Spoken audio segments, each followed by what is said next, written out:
नमस्कार, सत श्री अकाल, अस्सलामुअलैकुम, सलाम जी, राम राम, राधे राधे। केम छो, क्या हाल चाल? बढ़िया। एक बार फिर से स्वागत करते हैं आप सभी बच्चों का तहे दिल से। बहुत सारे बच्चों का एक डाउट था, क्योंकि पेपर की तैयारी तो कर रहे हो, लेकिन पेपर की तैयारी करने से पहले पेपर का पैटर्न, अलग अलग चैनल वाले अलग अलग तरह की बातें बता रहे हैं कि पेपर पैटर्न बदल गया है, पेपर का पैटर्न चेंज हो गया है, पेपर अब की बार दूसरी तरह से आएगा और पेपर का एक्चुअल में पैटर्न क्या होगा। बच्चा पार्टी सबसे सटीक, सबसे अच्छी और सबसे ज़्यादा सटीक जानकारी हम आपको देते हैं और हमेशा देते आए हैं, और वादा है हमेशा देते रहेंगे। आज का मॉडल पेपर पूरी तरह से बेस्ड है यूपी बोर्ड के ऊपर, यूपी बोर्ड हिंदी मीडियम के ऊपर। जितने भी चीज़ें हैं, जो भी चीज़ें हैं सटीकता से की जाएगी, और जितनी भी चीज़ें हैं सब एकदम बेहिसाब और बेइंतहा तरीके से किया जाएगा। नमस्कार, सत श्री अकाल जी, क्या हाल चाल बच्चा party? Hello hello hello hello, good evening ji, नमस्कार, सत श्री अकाल, अस्सलामुअलैकुम, सलाम, राम राम, राधे राधे। हमारा नाम है अंकित पांडे, हम स्वागत करते हैं एक बेहतरीन चैनल पर आपका। तो आई होप आप सब मस्त ही होंगे, और बहुत बहुत दिन से तुम्हें एक इंतजार रहा होगा कि सर मॉडल पेपर करवा दीजिए। तो टोटल मॉडल पेपर, कितने मॉडल पेपर बनते हैं, कितने मॉडल पेपर के अंदर क्वेश्चन, यानी तो तुम्हारा एग्जाम होने वाला है उसके अंदर क्वेश्चन कितने आएंगे, उससे ना एक ज़्यादा होगा ना उससे एक कम होगा। कितने सेट बनते हैं पेपर और कितने सेट तुम्हारे पास आते हैं। आप पूरे यूपी से हो, 75 जिले से हैं, और 75 जिलों में किस किस कोड का पेपर बनता है, इन सारी चीज़ों पे हम डिटेल पे बात करने के बाद फिर हम आगे चलेंगे बच्चा पार्टी। ठीक है जी, तो आर यू रेडी गाइज? और एक बार सभी लोग अपने सेशन को शेयर करेंगे अपने उन दोस्तों के पास, भाइयों के पास, और जो उनके दोस्त हैं जो पढ़ाई नहीं कर पा रहे हैं किसी भी रीजन से, किसी का कोर्स नहीं ले पा रहे हैं, यार उनको यहाँ आर्थिक या फाइनेंशियल कंडीशन बहुत ज़्यादा ख़राब है भाई, तो उनको सबको भेजो। आप काका दादा बुआ फूफा नाना चाचा चाची चाचा जो हैं सबके पास पहुँचा दो, कोनो दिक्कत नहीं है। ठीक है भाई साहब, तो तुम्हें दिक्कत नहीं होनी चाहिए बच्चा पार्टी। तो सबसे पहले रेडी हो गाइज, एकदम दिल दिमाग डाटा लेके बैठना, क्योंकि मज़ा तो आने वाला है आज के सेशन में। और एक चीज़, ऐसा नहीं कि पेपर दिखा के भाग जाना है, पेपर के साथ सोल्यूशन करते चलेंगे। और तुम एक बार चेक करना कि तुम्हें कितना पेपर आ रहा है, क्योंकि जो भी पेपर में क्वेश्चन लिया गया है PYQ है। मतलब PYQ का क्या मतलब है? प्रीवियस ईयर के क्वेश्चन ही है, मतलब जो क्वेश्चन पूछे गए हैं। तो अगर तुम्हें अभी से ये क्वेश्चन आ रहे हैं तो मतलब तुम्हारे लिए तो बेस्ट ही बेस्ट है भाई। इसके अलावा और क्या हो सकता है? इसके अलावा और क्या ही हो सकता है? अगर तुम्हें अभी से क्वेश्चन आ रहे हैं तो तुम्हारे लिए सबसे बेस्ट ऑप्शन है, इससे ज़्यादा और कुछ नहीं हो सकता है। हो बबुआ, ठीक बा? चलिए जी स्टार्ट करते हैं। तो रेडी हो गाइज। सबसे पहले तुम्हारा जो पेपर का पैटर्न है और क्या कैसे है, इस पर थोड़ा सा हम चर्चा करेंगे। तुम्हारे कितने पेपर बनते हैं, किस सेट का पेपर तुम्हारे में आएगा, और कितने प्रकार के पेपर तुम्हारे पास आ सकते हैं। देखो सबसे पहले मैं छोटा सा, हमको टाइम देना, मुश्किल से 5 मिनट देना, मैं पूरा डिटेल तुमको शेयर कर देता हूँ। पहले सुनो ध्यान से। पहली जानकारी तुम्हारे लिए कि क्या मॉडल पेपर, हमारा पेपर या पेपर का पैटर्न चेंज हो गया है, तो उसका आंसर है नो। पेपर का कोई पैटर्न चेंज नहीं हुआ है, कोई पेपर नहीं चेंज हुआ है, इस बात का ध्यान देना। नहीं चेंज हुआ है, चेंज हुआ है और ना होगा। और अगर होगा भी तो पता हमें कब चलेगा? जाके दिसंबर में पता चलेगा, इस बात का ध्यान देना। ठीक है जी, ठीक है। पहला पैटर्न, इस बात का ध्यान देना। दूसरा पैटर्न है कि पेपर कितने सेट बनाए जाते हैं। देखो तुम्हारे यूपी में 75 जिले हैं बच्चा, सुनना ध्यान से। यूपी में कितने जिले हैं? टोटल जिले की संख्या कितना है? 75 जिले की संख्या है। कितना जी? 75 जिलों की संख्या है। इस 75 जिलों के अंदर 10 सेट के पेपर बनाए जाते हैं। कितने जी? 10 सेट के पेपर बनाए जाते हैं, जिसमें से 7 सेट का पेपर मार्केट में फैला दिया जाता है और 3 सेट का पेपर गवर्नमेंट अपने पास रखती है। ये 3 सेट के पेपर अपने पास क्यों रखती है? क्योंकि कभी कभी होता है ना कि कहते हैं पेपर आउट हो गया है, नकल हो गई है, तो उस तौर पे फिर पेपर नहीं बनाया जा सकता है स्टार्टिंग में, तो वो पहले से बना के रखे रहते हैं। 7 सेट का पेपर वो पहले से बांट देते हैं। जैसे केमिस्ट्री का 7 सेट का पेपर आता है, मतलब मार्केट में केमिस्ट्री में 7 सेट का पेपर आएगा, 7 सेट में क्वेश्चन अलग अलग होंगे। 7 सेट में क्वेश्चन अलग अलग होंगे, इस बात का ध्यान देना। और हर सेट में 7 का कोड होता है, एक कोड होता है। जैसे तुम्हारा स्कूल है, तुम्हारे स्कूल में जहां सेंटर जाएगा, जिस स्कूल में तुम पढ़ रहे होगे, उससे 10 किलोमीटर की दूरी पे दूसरा पेपर का पैटर्न, मतलब तुम्हारे जो कोड का पेपर तुम्हारे स्कूल में होगा, उस कोड का पेपर तुम्हारे अगल बगल, यानी तुम्हारे अगल बगल जो भी स्कूल होंगे उसमें नहीं मिलेगा कभी, इस बात का ध्यान देना। मतलब वो तुम्हें 10 किलोमीटर के रेंज में मिलेगा। इस बात का पूरी तरह से ध्यान देना। मतलब कि जो कोड का पेपर, मान लो किसी कोड है 0 ऐसे 13 है, ठीक है, तो इस कोड का पेपर, अच्छा इस कोड का मतलब क्या हो गया, इस कोड का मतलब हो गया कि इस कोड के जितने पेपर होंगे उसमें सब में सेम ही क्वेश्चन होंगे। मान लो किसी का कोड है यहाँ पे 0.37, तो अब 037 कोड में उसमें 037 के जितने भी पेपर होंगे सब में एक तरह के क्वेश्चन होंगे। तो इसमें का क्वेश्चन इसमें क्वेश्चन से मैच नहीं खाएगा। तो तुम्हारे स्कूल में जो, या तुम जहां पे रहोगे सेंटर में जो कोड का पेपर रहेगा, उस कोड का पेपर तुम्हारे बगल वाले स्कूल में नहीं रहेगा, दूसरे कोड का रहेगा। तो फिर मिलेगा का 10 किलोमीटर के रेंज में मिलेगा। वो 10 किलोमीटर के रेंज में तुम्हें मिल जाएगा। इस बात का आप ध्यान देना, 10 किलोमीटर के रेंज में वो तुम्हें मिलेगा। मतलब वो अगल बगल नकल न करो, इस वजह से। अब बात आती है कि हर पेपर में क्वेश्चन कितने होते हैं। हर पेपर में क्वेश्चन कितने होते हैं ये बताइए सर। हर पेपर के अंदर क्वेश्चन कितने होते हैं? तो हर पेपर के अंदर बच्चा जो क्वेश्चन होंगे वो होंगे 26। केमिस्ट्री के अंदर कितने होते हैं जी? 26 क्वेश्चन होते हैं टोटल।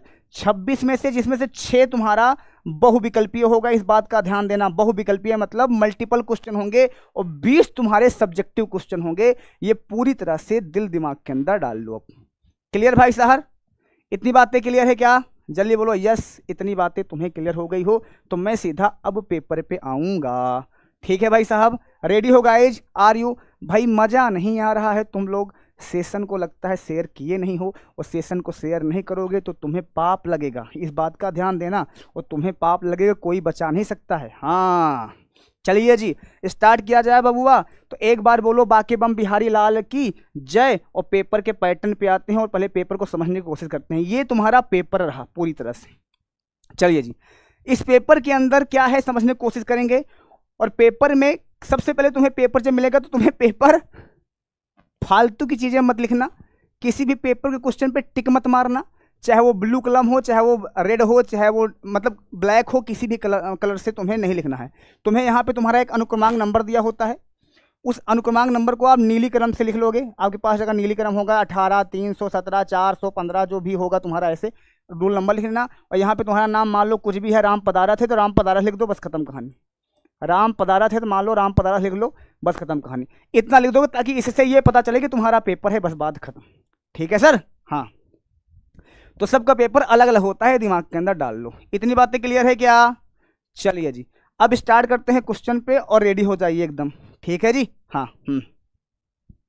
और एक चीज का ध्यान देना, पेपर में जो क्वेश्चन होंगे वो इंग्लिश और हिंदी दोनों में होंगे। मतलब इंग्लिश में भी होगा और हिंदी में। तो क्या सर हिंदी मीडियम के लिए अलग होगा, इंग्लिश मीडियम के अलग नहीं होगा? सेम क्वेश्चन होंगे, इंग्लिश मीडियम वाले उसको इंग्लिश में करेंगे, हिंदी मीडियम वाले उसको हिंदी में करेंगे, बस बात इतनी सी है, और कुछ भी नहीं होगा।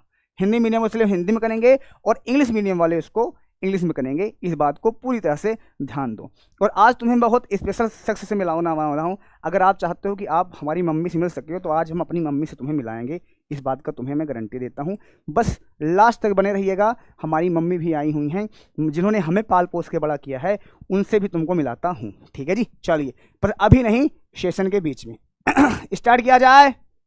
चलिए जी, स्टार्ट करते हैं। तो सबसे पहले ऐसे स्पेसिफिकेशन लिखा होता है, ये सब पढ़ने का टाइम होता है। इस पर तुम अपना टाइम मस्त करना है कि प्रारंभ के 15 मिनट परीक्षार्थियों को प्रश्न पत्र पढ़ने के लिए आधारित है। 15 मिनट जरूरी नहीं है, कोई 10 मिनट में निपटा देता है इसको, ऐसा कुछ है नहीं। ठीक है जी? हाँ जी, आ जाओ जी। सभी प्रश्न करने अनिवार्य हैं, ऐसा लिखा रहता है। सेम पेपर है, जैसे पेपर तुम्हारे बोर्ड पेपर में बना होता है, सेम पेपर है, सेम पेपर है। हाँ, ठीक है जी, इस बात को ध्यान देना। तो पहला क्वेश्चन तुम्हारे पास जैसे आ गया यहाँ पे। अब देखो, पहला क्वेश्चन न्यूमेरिकल भी हो सकता है। पहला क्वेश्चन तुम्हारे पास मल्टीपल क्वेश्चन होता है। क्या होता है जी? मल्टीपल क्वेश्चन होता है। पहला तुम्हारे पास मल्टीपल क्वेश्चन होता है। ऑप्शन हमेशा सही होगा, इस बात का ध्यान देना। ऑप्शन उसमें हमेशा सही होता है, गलत नहीं होगा।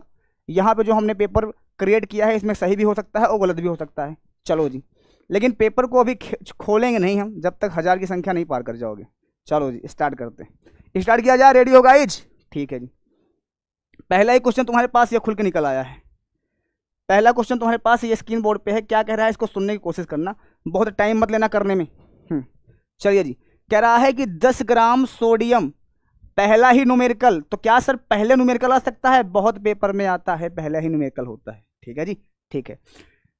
10 ग्राम सोडियम हाइड्रोक्साइड को 50 मिलीलीटर बिलियन में घोला गया है। तो बिलियन की मोलरता ज्ञात कीजिए। बिलियन की क्या ज्ञात करना है तुम्हें? मोलरता ज्ञात करना है भैया। क्या ज्ञात करना है? मोलरता। और इसमें तुम्हें बताना है ऑप्शन कौन सा सही है। जल्दी बता दो जाने, हालांकि तुम बता नहीं पाओगे, सॉल्व करना पड़ेगा। आ जाओ आ जाओ, इसके लिए मैंने एक सेशन रखा है, इसके लिए मैंने अलग से एक फ्रंट रखा है ताकि कोई दिक्कत ना हो। चलो जी स्टार्ट किया जाए। आ जाओ, इसके लिए हमने तुम्हारे लिए अलग से क्वेश्चन सॉल्व कराने के लिए रखा है। देखो यहाँ पे क्वेश्चन यही है। यस सर, आ जाओ इसको सॉल्व करते हैं फटाफट। इसमें ऑप्शन क्या होगा? ऑप्शन करते चलना मेरे साथ। कह रहा है कि 10 ग्राम सोडियम हाइड्रोक्साइड को 50 मिलीलीटर बिलियन में घोला गया है। ठीक है, तो बिलियन की मोलरता क्या होगा? मोलरता बराबर फार्मूला किसको किसको पता है? कमेंट में जल्दी से बोल दो। मोलरता बराबर, कमेंट में जल्दी से बोल दो, मोलरता बराबर फार्मूला क्या होता है? जल्दी बोलो। मोलरता बराबर क्या होता है? कैपिटल एम बराबर कौन कौन जानता है? स्मॉल डब्ल्यू अपान एम इंटू में वी इंटू में 1000। यही होता है क्या? यही होता है, यही होता है। यस सर, यही होता है। और अगर यही होता है तो फिर तुम्हें एक चीज़ पता होना चाहिए, यहाँ पे दो तरह की वैल्यू दिया है। जो ml में होता है, जिसकी वैल्यू इसमें ml में दी गई है, जिसकी वैल्यू इसमें ml में दी गई है, वो ऑलवेज v का मान होता है। v बराबर इसमें कितना दिया गया है? 50 दिया गया है। और कह रहा है 10 ग्राम, 10 ग्राम जो दिया होता है वो w का मान होता है। स्मॉल w का मान होता है हमेशा 10 ग्राम। कैसे पता चला w का मान होता है सर? क्योंकि जो w होता है बेटा वो विलेय का भार होता है, वो ग्राम में होता है। उसका यूनिट क्या होती है जी? ग्राम में होता है। अच्छा जी, उसके बाद सर m की वैल्यू कैसे निकालेंगे? m का मतलब होता है जी मोलर मास। मोलर मास का मतलब क्या होता है? अणुभार। क्या होता है बेटा? अणुभार। किसका अणुभार निकालेंगे जी? स्मॉल w का अणुभार। स्मॉल w का अणुभार कैसे निकालोगे जी? Sodium hydroxide. सोडियम हाइड्रोक्साइड का मोलर मास क्या आएगा? जल्दी बताओ। NaOH होता है। NaOH का इसका होता है 23, ऑक्सीजन का होता है 16, हाइड्रोजन का होता है जी 1। तो टोटल कितना हो जाएगा जी? टोटल हो जाएगा 40। कितना हो जाएगा जी? टोटल 40 हो जाएगा कि नहीं हो जाएगा? टोटल कितना होगा जी? 40 हो जाएगा नहीं आ जाएगा जी? अब यहाँ पे सिंपल सा काम कर दो, स्मॉल w को रखो। क्या रखो जी? 10, सॉरी माफ़ करना भाई, 10 बटा m का मान कितना है जी? m का मान रखोगे 40 इंटू में v कितना है जी? 50 इंटू में 1000। कितना कर दोगे जी? यहाँ पे 1 जीरो बढ़ा दो ऊपर, और कुछ करना है नहीं यहाँ पे। ठीक है, ठीक है। यहाँ पे 2 जीरो आ जाएगा ऐसे, और 4 पंची कितना हो जाएगा जी? 20 हो जाएगा। अरे यार 20 हो गया। हाँ जी, क्लियर है? इतना ही आएगा। हाँ, ऑप्शन में देखो सारे ऑप्शन गलत हैं क्या? 3 जीरो काट दिया, 2 पंचे 10, 5 आ रहा है कौन ऑप्शन में? है ये नहीं है। ले भैया, यहाँ 50 नहीं 5 होगा। तीसरा ऑप्शन गलत है भैया, तीसरा ऑप्शन सही है। इसमें 50 लिख दिया गया था कंप्यूटर महोदय की तरफ से, 5 हमारा सही हो जाएगा। तिवारी का हाल चाल यहाँ पे क्या हो जाएगा जी? 5 हो जाएगा। ये दिमाग के अंदर डाल लो। क्लियर? ऑप्शन कौन सा राइट होगा बबुआ? ऑप्शन यहाँ पे कौन सा राइट हो जाएगा? यहाँ पे ये ऑप्शन 5वां राइट, यानी यहाँ पे तीसरा ऑप्शन राइट हो जाएगा। क्लियर है जी? क्लियर है। चलो भैया अगले क्वेश्चन की ओर बढ़ो। अगला क्वेश्चन तुम्हारे पास ये है। अगला क्वेश्चन क्या कह रहा है समझना। यहाँ पे कह रहा है 5 मिलीलीटर NaCl, 5 मिलीग्राम NaCl प्रति लीटर होता है।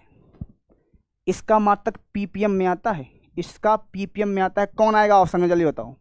ppm तो यहीं से निकाल लो। पार्ट्स पर मिलियन का यहाँ पे निकाला जाता है। क्या होता है जी?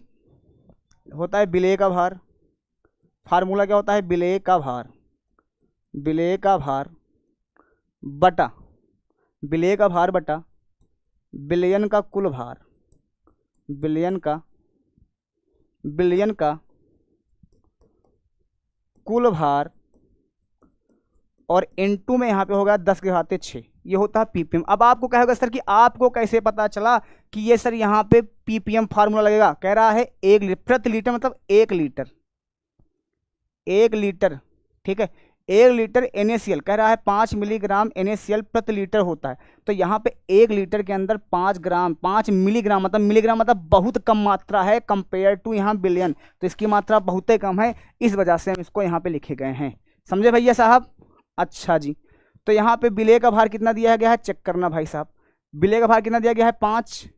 ठीक है, बटा बिलियन का कुल भार कितना दिया गया है? यहाँ पे प्रति लीटर 1 लीटर दिया गया है। 1 लीटर दिया गया है। 1 लीटर दिया गया है।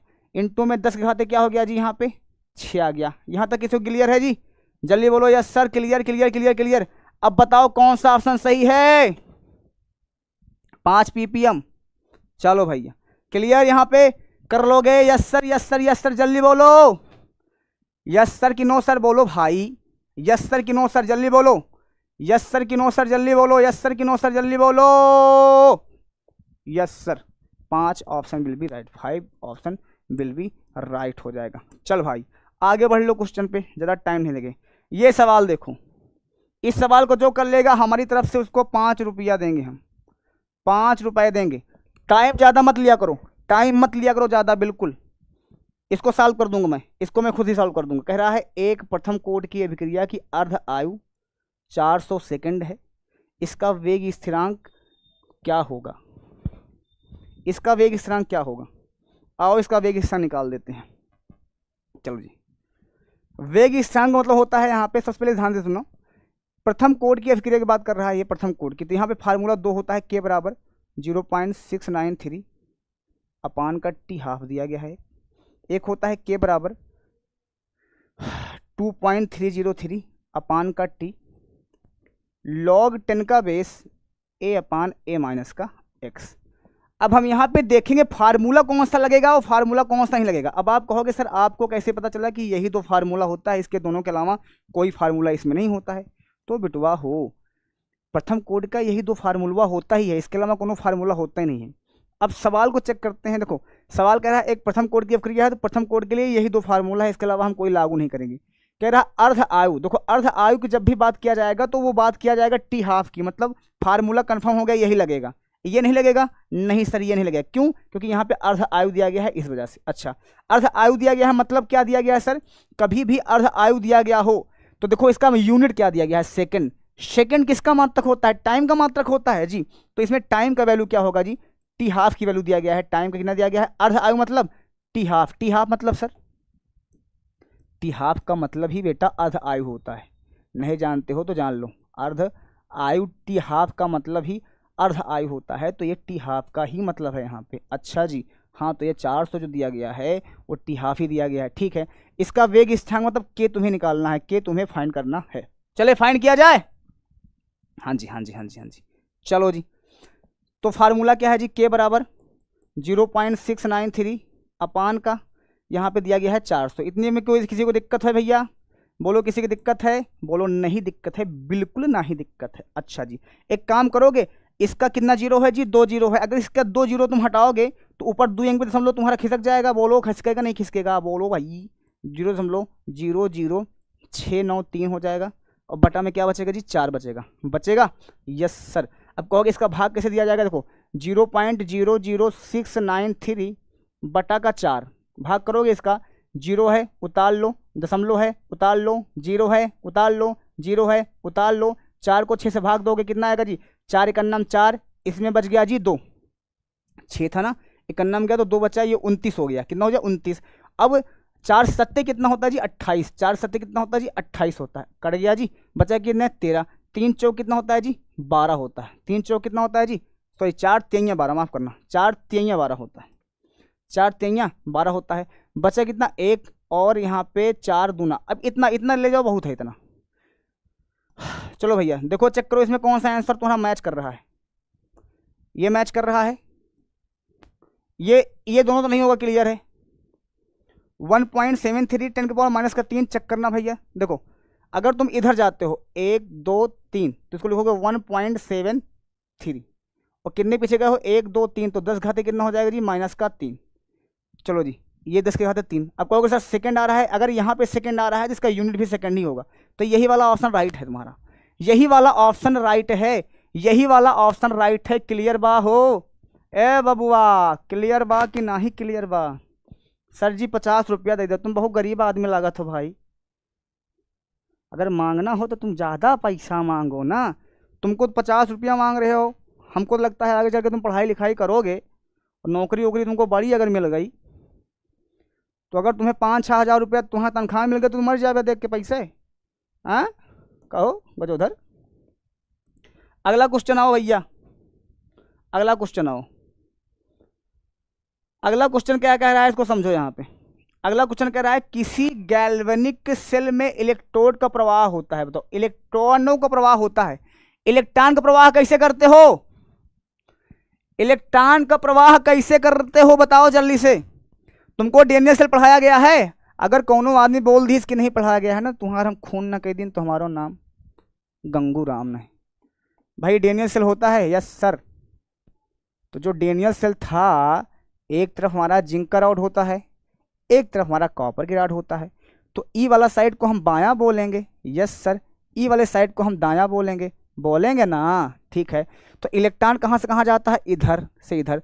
तो धारा की दिशा किधर से किधर होगा? इलेक्ट्रॉन के जस्ट विपरीत धारा की दिशा होती है। अच्छा गुरुजी, मतलब अगर तुम्हारा इलेक्ट्रॉन यहाँ से यहाँ होकर इधर जा रहा है तो धारा इसका जस्ट अपोजिट होवत है। मतलब यहाँ एनोड से कैथोड पे जाता है। अच्छा बाएं तरफ होता क्या है भैया? बाएं तरफ एनोड होता है कि नहीं होता? जल्दी बोलो। बाएं तरफ क्या होता है? एनोड होता है। और दाईं तरफ का होवत है? दाईं तरफ कैथोड होवत है बबुआ। का होवत है? कैथोड हुआ था। देखो अभी से मैं ऐलान कर दे रहा हूं, इसके बाद हम देखो जो महामैराथन वाला सेशन लिए थे ना हम, तो महामैराथन वाला सेशन में हमने 3 चैप्टर पढ़ाया था, उसका न्यूमेरिकल 1 शॉट करवाऊंगा। एक 3-4 घंटे क्लास लूंगा, एनसीईआरटी पीवाईक्यू जितने न्यूमेरिकल होंगे, उसके बाद तुम मत कहना कि न्यूमेरिकल हमें नहीं कराया गया है। सारे न्यूमेरिकल में एक बार में ख़त्म करूंगा। ये हम कलवा आ रहे हैं कहा जी कैमरे में? टेक्नोलॉजियाँ ख़राब है तुम्हारी। तो हम जो बोल रहे हैं इसको हमेशा ध्यान दीजिए। हाँ हम कलुआ हैं नहीं, इसे कलुआ जा रहे हैं, ये क्या बात है भाई? हमारे साथ गद्दारी हो रहा है का? बानर सेना के साथ धोखा। क्लियर है जी? तो एनोड से कैथोड जाता है, कहाँ से जा रहा है बेटा? एनोड से कैथोड। कौन सा ऑप्शन सही है भैया? एनोड से कैथोड, ये ऑप्शन 2 वाला ऑप्शन हमारा सही है। 2 वाला ऑप्शन सही है, 2 वाला ऑप्शन सही है। हाँ हाँ हाँ हाँ हाँ हाँ ठीक है, चलिए जी बहुत बढ़िया। अभी से उसको मैं अलाउन कर देता हूँ जी।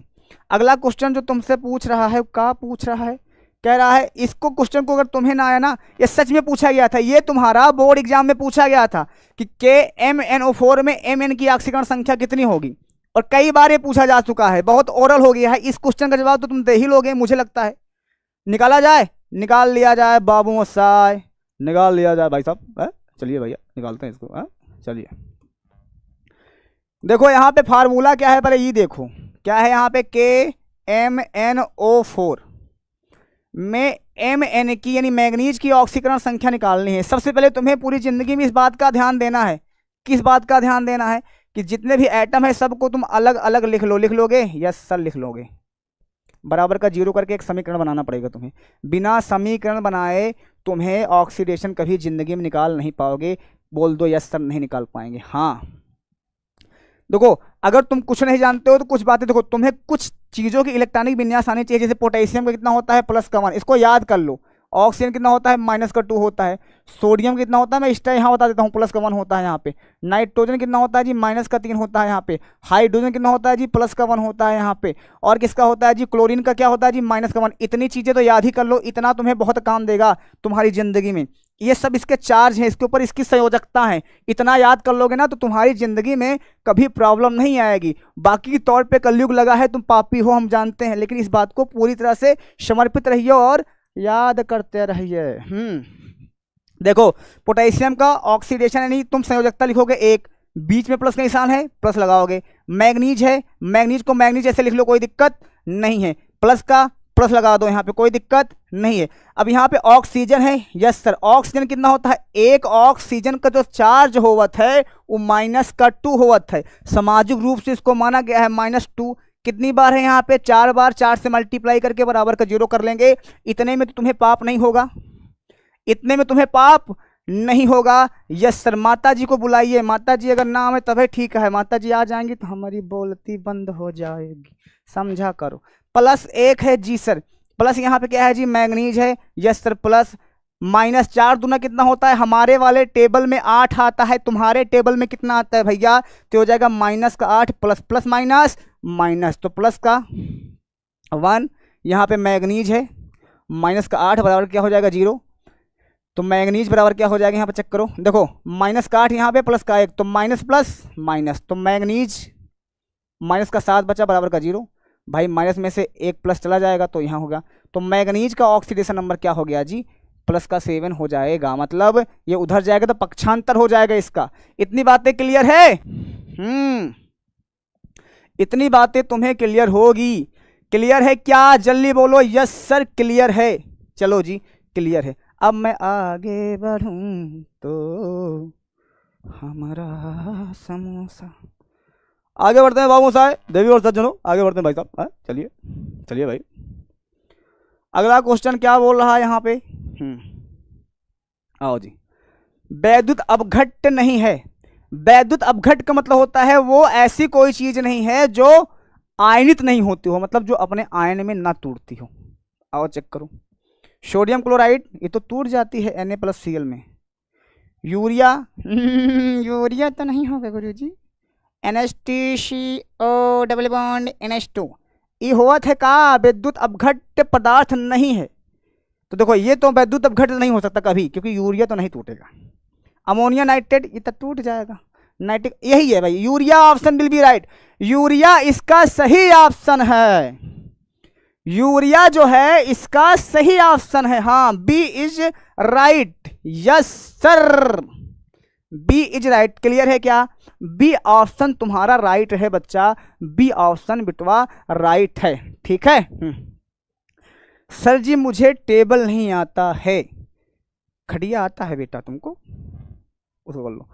देखो 6 बहुविकल्पीय क्वेश्चन तुम्हारे खत्म हो चुके हैं। 6 ही बहुविकल्पीय होंगे। इनको प्रेम पूर्वक भारत माता की जय बोल के ऐसे लिखना प्रश्न उत्तर संख्या नंबर 1, ऐसे लिखना प्रश्न उत्तर संख्या नंबर जो भी आए, प्रश्न उत्तर संख्या नंबर जो भी आए उसको डालना, उसके डाल के ऐसे लिखना 1 2। पहले का कौन सा है का है तो का डालना, पहले का कौन सा खा होगा तो खा डालना, पहले का तो गा होगा तो गा डालना, पहले का घा होगा तो घा डालना। इस तरह से करते चले जाना और इस तरह से तुम्हारे पूरे आंसर सही हो जाएंगे। इतनी बातें तुम्हें क्लियर है या नहीं क्लियर है ये बताओ। हाँ ठीक है सर। अब चलो आगे मैं बढ़ता हूं, तुम्हें समझाने की पूरी तरह से कोशिश करता हूं और तुम्हें समझ में चीजें आनी चाहिए। अगला क्वेश्चन है किसी अभिक्रिया की दर किस कारक पर निर्भर करती है। पहले क्वेश्चन को समझना, लिखने के तौर पे, करने के तौर पे मत भागना। देखो ये क्वेश्चन जो होता है ना, ये 2 नंबर 2, देखो जो सेकंड क्वेश्चन होता है इसको बोलते हैं अति लघुत्तरीय क्वेश्चन। अब इसमें बहुत बड़ा डाउट है बच्चे ना, यही चीज को स्कूल में बहुत डिस्टर्बेंस किया जाता है। ये अति लघुत्तरीय होता है। कितने नंबर का आता है जी? 2 नंबर का। इसको बोलते हैं अति लघुत्तरीय। जो अति लघुत्तरीय क्वेश्चन होता है तो कहते हैं सर जी आप बहुत छोटा आंसर लिखवाए हैं, अगर हम इसको स्कूल में लिखेंगे तो हमारा गलत हो जाएगा। देखो भैया 2 नंबर के क्वेश्चन में तुम्हें 3 लाइन लिखनी होती है, बहुत ज्यादा, इससे ज्यादा नहीं लिखनी है। अब अगर तुमको हमारी बात पे विश्वास नहीं है तो आप पूरी कॉपी भर दो 2 ही नंबर से, हमें कोई दिक्कत नहीं है, इस बात का ध्यान देना। तो जैसे पूछ रहा है यहाँ पे कि किसी रासायनिक अभिक्रिया की दर किस प्रकार पर निर्भर करती है। आ जाओ जी, आ जाओ इसको करते हैं क्वेश्चन को। तो कैसे लिखना है, जैसे हम लिखेंगे वैसे तुम्हें ही लिखना है, नहीं तुम जानना तुम्हारा काम। तो सबसे पहले क्या लिखोगे यहाँ पे? उत्तर। क्या लिखोगे यहाँ पे? उत्तर। क्या लिखोगे यहाँ पे? उत्तर। क्या लिखोगे? उत्तर लिखोगे। कैसे लिखो जी सर? और जिन बच्चों को समझ में नहीं आ रहा है मैं उनके लिए एक बात बोलना चाहूंगा। किसी रासायनिक अभिक्रिया की दर, ये केमिस्ट्री की भाषा है। दर का मतलब होता है चाल, बोल लो आप इसको केमिस्ट्री की भाषा में। फिजिक्स मत लगाना, वेग बोल लो इसको, फिजिक्स मत लगाना। कि किसी अभिक्रिया की जो स्पीड होती है वो किस कारक पर निर्भर करती है, मतलब किन किन चीज़ों पर निर्भर करती है।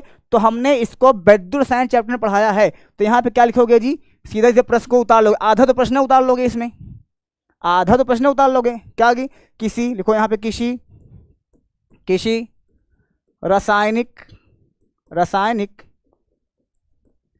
अभिक्रिया की थोड़ा दूर दूर रखना, ठीक है, पेपर में दूर दूर रखना। अभिक्रिया की जो दर है, दर निम्न कारकों पर निर्भर करती है। कारकों पर। तो इससे तुम्हारा क्या हो गया? एक लाइन तो ऐसे भर गई, निर्भर करती है। अब तुम्हारे माइंड सेट में एक चीज आएगा कि इसके बारे में पूरा डिफाइन करना है हमें। ओ भैया अब आता है कि इसके बारे में पूरा डिफाइन करना है, तो पहले तुम्हारे अंदर एक मेंटालिटी होनी चाहिए, क्वेश्चन पूछा किस पार्ट पे है। अति लघुत्तरीय का मतलब हो गया कि तुमसे सिर्फ ये नॉर्मल ही पूछा होगा। अगर इसी क्वेश्चन को उसने 5 नंबर में पूछा होता तो तुम्हें जो सांद्रता होता है, ताप होता है, दाब होता है, उत्प्रेरक होता है, पृष्ठीय क्षेत्रफल होता है, सबके अंदर को भी डिफाइन करना पड़ता। लेकिन यहाँ पे जनरली तुम्हें लिख कर निकल जाना है कि किस पर ये निर्भर करता है। इस बात को समझो। लेकिन तुम कहोगे एक पन्ना अब इसको लिख डालें, नहीं, तो यहाँ पे लिखोगे निम्न कारकों पर निर्भर करता है। नंबर 1 ऐसे डालोगे। नंबर 1 यहाँ पे क्या डालोगे जी? शांतता पर। कहाँ पे जी? शांतता पर निर्भर करता है। किस पे जी? शांतता पर, मतलब किसी भी चीज की मात्रा पर। अच्छा जी। दूसरा किस पे निर्भर करता है जी? दाब पर करता है। अच्छा। तीसरा किस पे करता है जी? ताप पर करता है। ठीक है। चौथा पूछा जाए तो किस पे करता है जी? उत्प्रेरक पे करता है। लो, इतना लिख दिया बहुत है, इतना लिख दिया बहुत है, इससे ज्यादा नहीं लिखना, इससे ज्यादा तुम्हें नहीं लिखना है, ठीक है, क्योंकि 2 नंबर में पूछा है इस वजह से।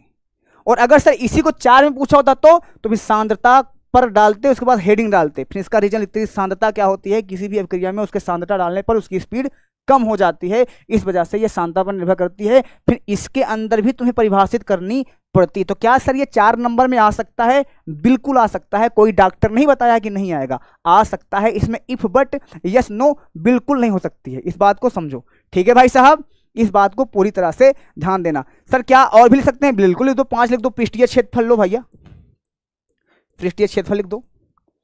अब यहां पे एक क्वेश्चन और आएगा कि क्या सर 3 को लिख के निपाट सकते हैं? देखो, जितना ज्यादा लिख दोगे अच्छी बात है, लेकिन उतना ज्यादा भी मत लिख लो कि जो कॉपी चेक करने वाला है वो डिस्टर्ब हो जाए। तुम्हारे 2 वाले नंबर में उसको 10 नंबर के बराबर मेहनत कर दी तो टीचर इरिटेट भी होता है। अब तुम पता लगा 2 नंबर का तुम्हारा क्वेश्चन है, लिख दियो 4 पन्ना, तो जो टीचरवा चेक करेगा वो तो डिस्टर्ब हो जाएगा कॉपी देख के, तो फिर क्या करेगा? काटे पीटेगा ना, और जब काटे पीटेगा तो फिर निपाट देगा तुम्हारा नंबर, और जब निपाट देगा तो फिर तन्नारे नारे नारे ना नारे नारे नारे ना, यही होगा तुम्हारे साथ। चलो जी, क्लियर है जी? चलो जी, अगला क्वेश्चन पे और बढ़ा जाए। हाँ ओके, अगले क्वेश्चन की ओर पढ़ा जाए। हाँ चलो जी, तो रेडी गाइज, इतनी बातें क्लियर है तुम्हें? तो इसका तुम्हें बिल्कुल से इसी तरह करना है जैसे जो चीज़ बताया जाए, तो बिल्कुल उस पर कॉन्सेंट्रेट, मतलब अलग अलग लोग अलग अलग तरीके की बातें बताते हैं, तो बिल्कुल उस पर दिमाग मत देना, ठीक है जी? हाँ, सब अच्छे हैं लेकिन सब बता रहे हैं ये सही नहीं है, पढ़ाते सब अच्छा लेकिन सब बता रहे हैं वो एग्जैक्टली सही नहीं हो सकता, इस बात का ध्यान देना, ठीक है बच्चा पार्टी? इस बात का ध्यान देना, ओके? हाँ ठीक है जी, चलो जी आगे बढ़ा जाए। हाँ हाँ ठीक है जी, अब मैं आगे बढ़ता हूं। अगला क्वेश्चन क्या कह रहा है यहाँ पे सुनो, क्वेश्चन बना सीखो। अगला क्वेश्चन कह रहा है किसी प्रथम क्रम की अभिक्रिया का एकक क्या होता है? अब देखो, क्वेश्चन तुम पढ़े हो, इसको क्वेश्चन तुम पढ़े हो, लेकिन क्वेश्चन पूछने का तरीका थोड़ा कैजुअल है। अब तुम तो पूछोगे प्रथम कोड की अभिक्रिया पूछता है, ये पूछ रहा है किसी प्रथम क्रम की अभिक्रिया का एकक क्या होता है। एकक तो सर ने पढ़ाया ही नहीं है, और एकक सर पढ़ाए नहीं है, तो हमारा तो गलत हो जाएगा। क्वेश्चन वही होता है, पूछता वो तुमसे एनसीईआरटी की लैंग्वेज में हो, एनसीईआरटी किताब, इसमें जितने बच्चे हो ईमानदारी से बोलना, ईमानदारी से बोलना, जितने बच्चे हो यहाँ पे, एनसीईआरटी किताब की लैंग्वेज किसी को समझ में नहीं आती होगी, और इसी वजह से तुम अरिहंत, बालाजी, कुमार मित्तल और दुनिया के जो किताबें आती हैं उसको पढ़ते हो। सही है या गलत है ये बताओ, सही है या गलत है ये बताओ। आप बोलोगे हाँ ये बात तो एकदम आपकी सही है, तुम्हें सही है तो भारत माता की जय बोल के आगे बढ़ो। चलो जी, टेक्नोलॉजी में गड़बड़ीसन आ रहा है, ठीक है जी। चलो, तो यहाँ पे क्वेश्चन आ गया, इसका उत्तर कैसे लिखोगे जी? चलो जी आओ, इसको उत्तर को लिखोगे फटाफट। क्या लिखोगे जी? किसी प्रथम क्रम की अभिक्रिया का कोटि, तो यहाँ पे लिखोगे प्रथम क्रम, लिखो प्रथम क्रिया की, प्रथम क्रिया की या की अभिक्रिया लिख दो, प्रथम अभिक्रिया की, प्रथम अभिक्रिया की, अभिक्रिया की, अभिक्रिया की, अभिक्रिया की जो एकक होता है, एकक, एकक लिख सकते हो या लिख सकते हो मात्रक, ठीक है? ये होता है मात्रक, होता है, होता है, क्या होता है? तो इसके लिए तुम्हें पता होगा, एक हमने बताया था वेग स्थिरांक का, क्या बताया था? कोड निकालने के लिए तुम्हें एक ट्रिक बताई थी, के बराबर एक फार्मूला बताया था, याद हो तुम्हें? क्या बताया था दी? वेग स्थिरांक की इकाई मोल अपान लीटर, 1 माइनस का n सेकेंड का इनवर्स, बताया था? Yes sir. तो यहाँ पे जो n की वैल्यू रखोगे, n की वैल्यू क्या रखोगे? एक। क्यों सर 1 रखेंगे? क्योंकि प्रथम कोड के लिए बोल रहा है। n क्या होती है बच्चा? n तो कोटि होती है ना बेटा, कोटि। Yes sir. तो n की वैल्यू क्या रखोगे जी? 1 रखोगे।